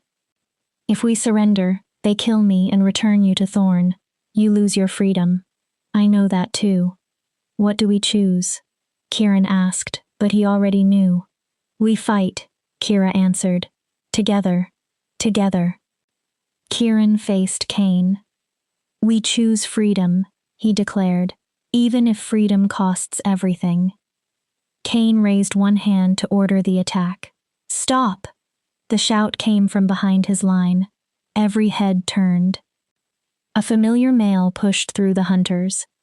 Kira's heart jolted. Damien. Her rejected mate looked unlike the proud warrior from the Frost Moon gathering. He had grown thinner. Dark circles shadowed his amber eyes. Exhaustion and guilt had carved themselves into his face. Still, he walked with determination. Damien? Cain stared at his son. Why are you here? You were ordered to remain at Iron Ridge. I followed you. Damien's voice sounded hoarse. For a moment, Kira saw the male he might have become if courage had guided him at the Frost Moon gathering. He did not carry a warrior's arrogance now.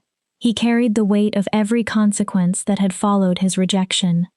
I learned what you planned, the hunters, the lies about Kira. I could not allow you to murder her in my name.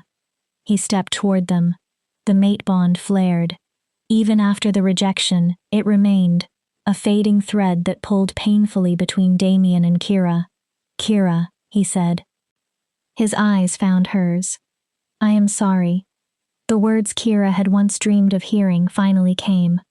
I am sorry I rejected you. I was a coward. I allowed pride and ambition to matter more than the gift the moon goddess placed before me.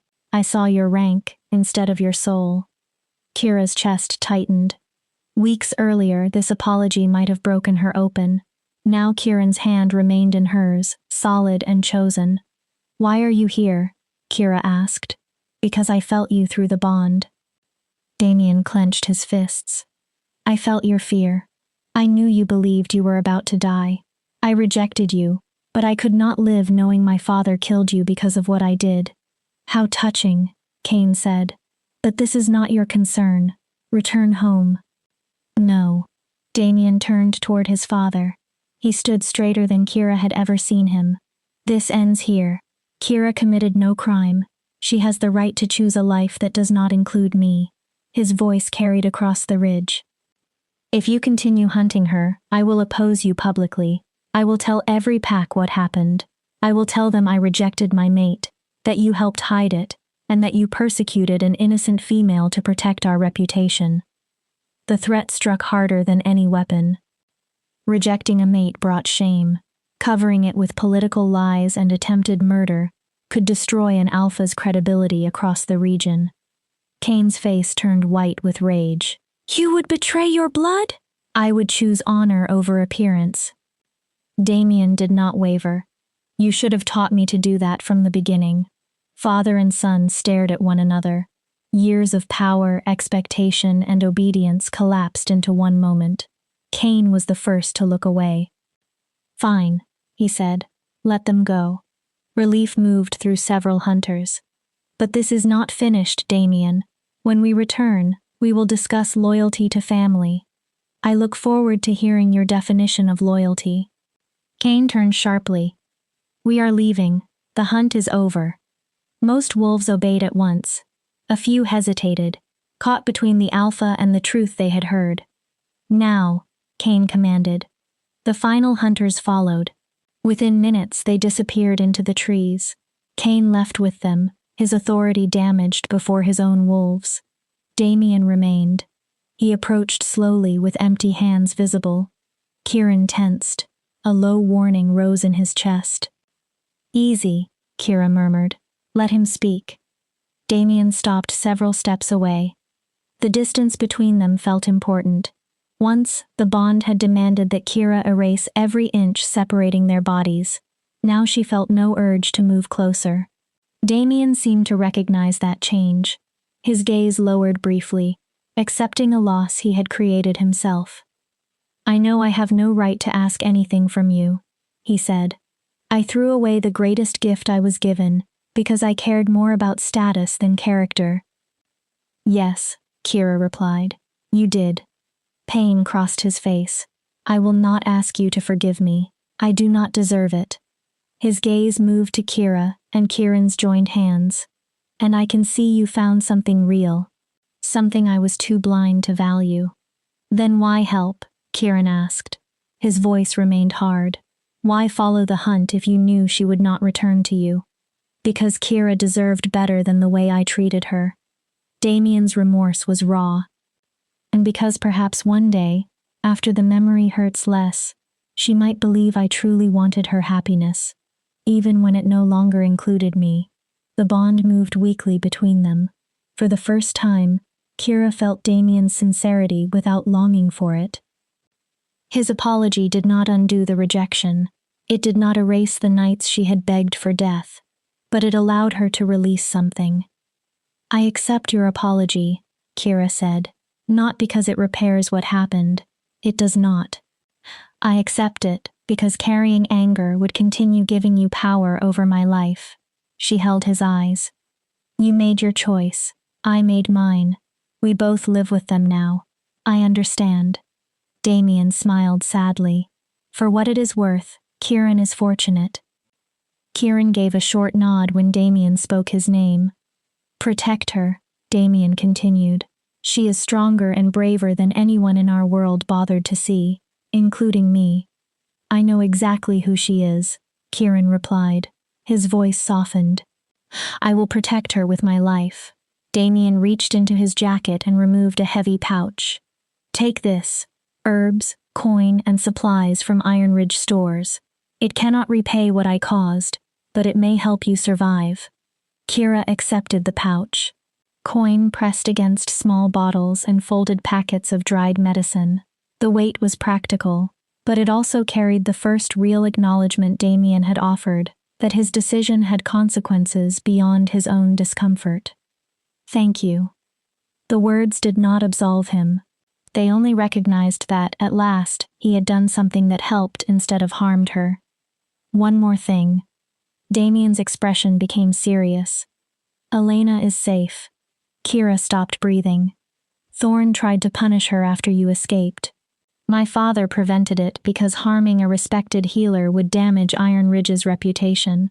Your mother is frightened for you, but she is alive and still serving Silver Paw. Relief weakened Kira's knees. You are certain? I would not lie to you about this. Damien removed a folded page from inside his jacket. She wrote to you. I carried it out without Thorn's knowledge. Elena's familiar handwriting showed through the paper.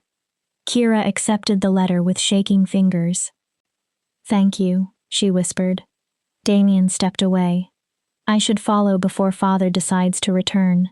He met Kira's eyes for the last time. Be happy. Happier than you could ever have been beside me.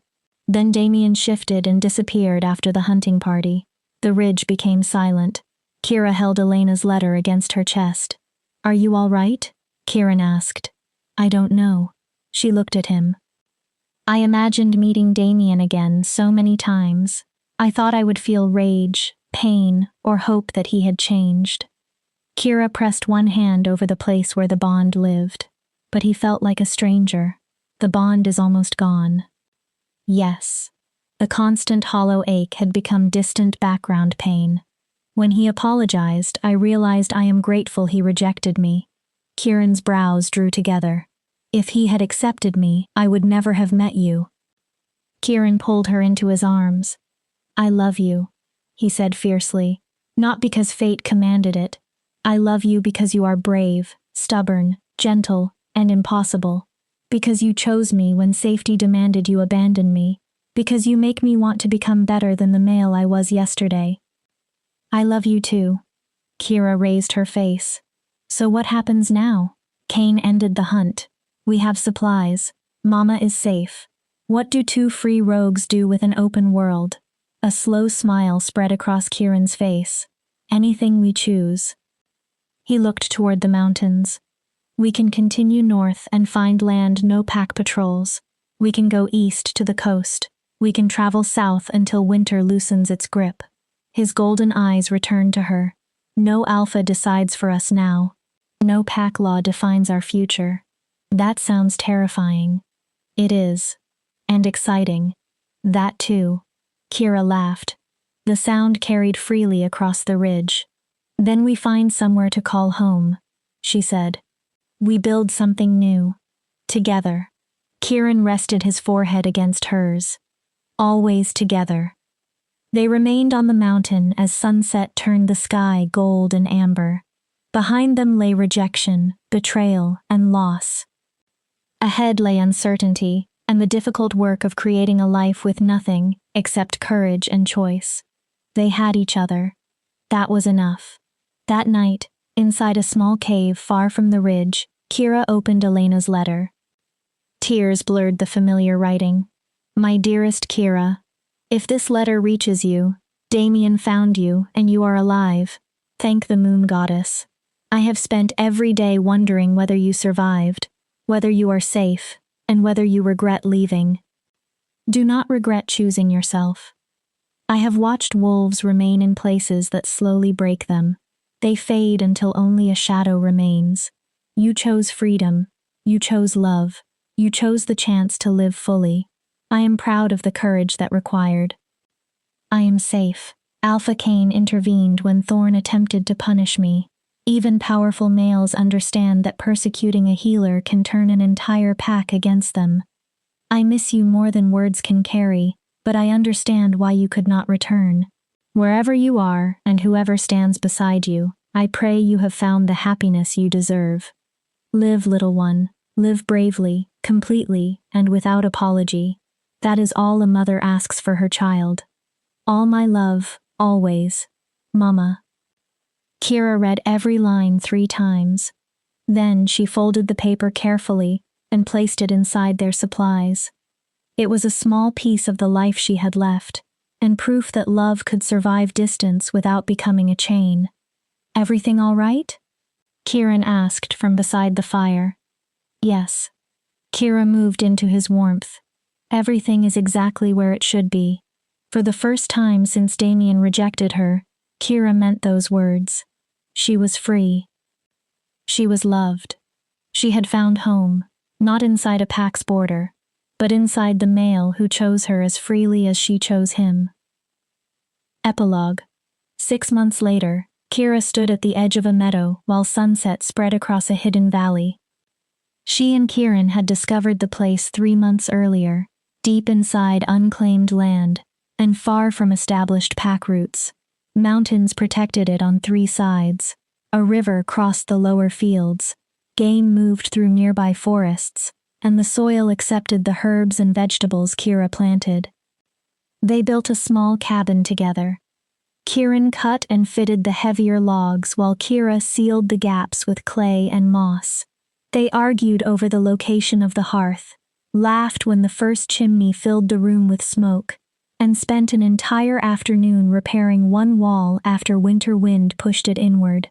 No task was assigned by rank, no labor was dismissed as lesser. They worked until both were exhausted, then slept on the floor and woke proud of every uneven beam. The walls were imperfect. The roof leaked during the first storm.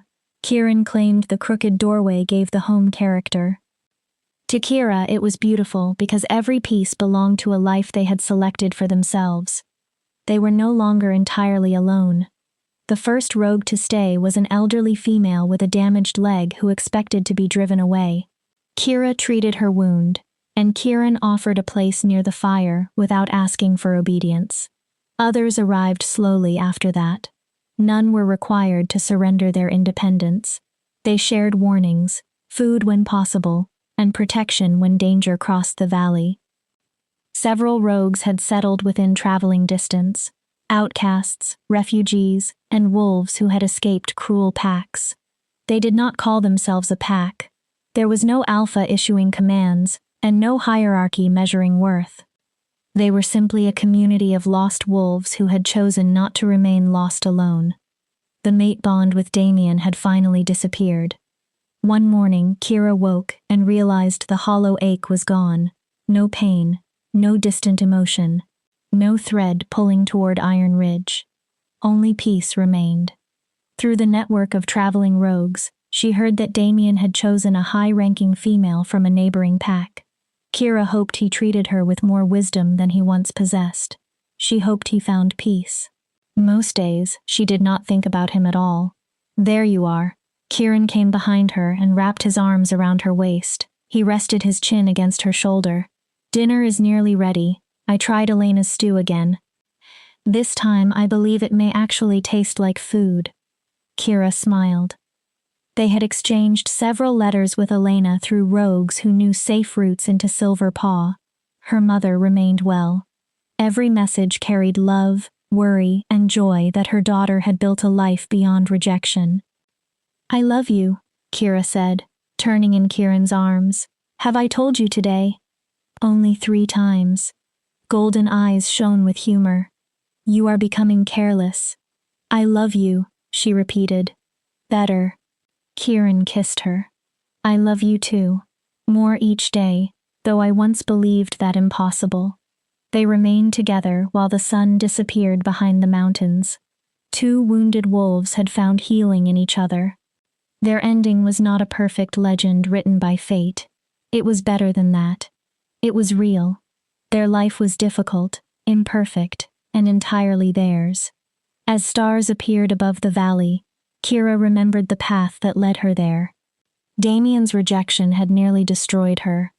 Thorn's cruelty had convinced her she was expendable.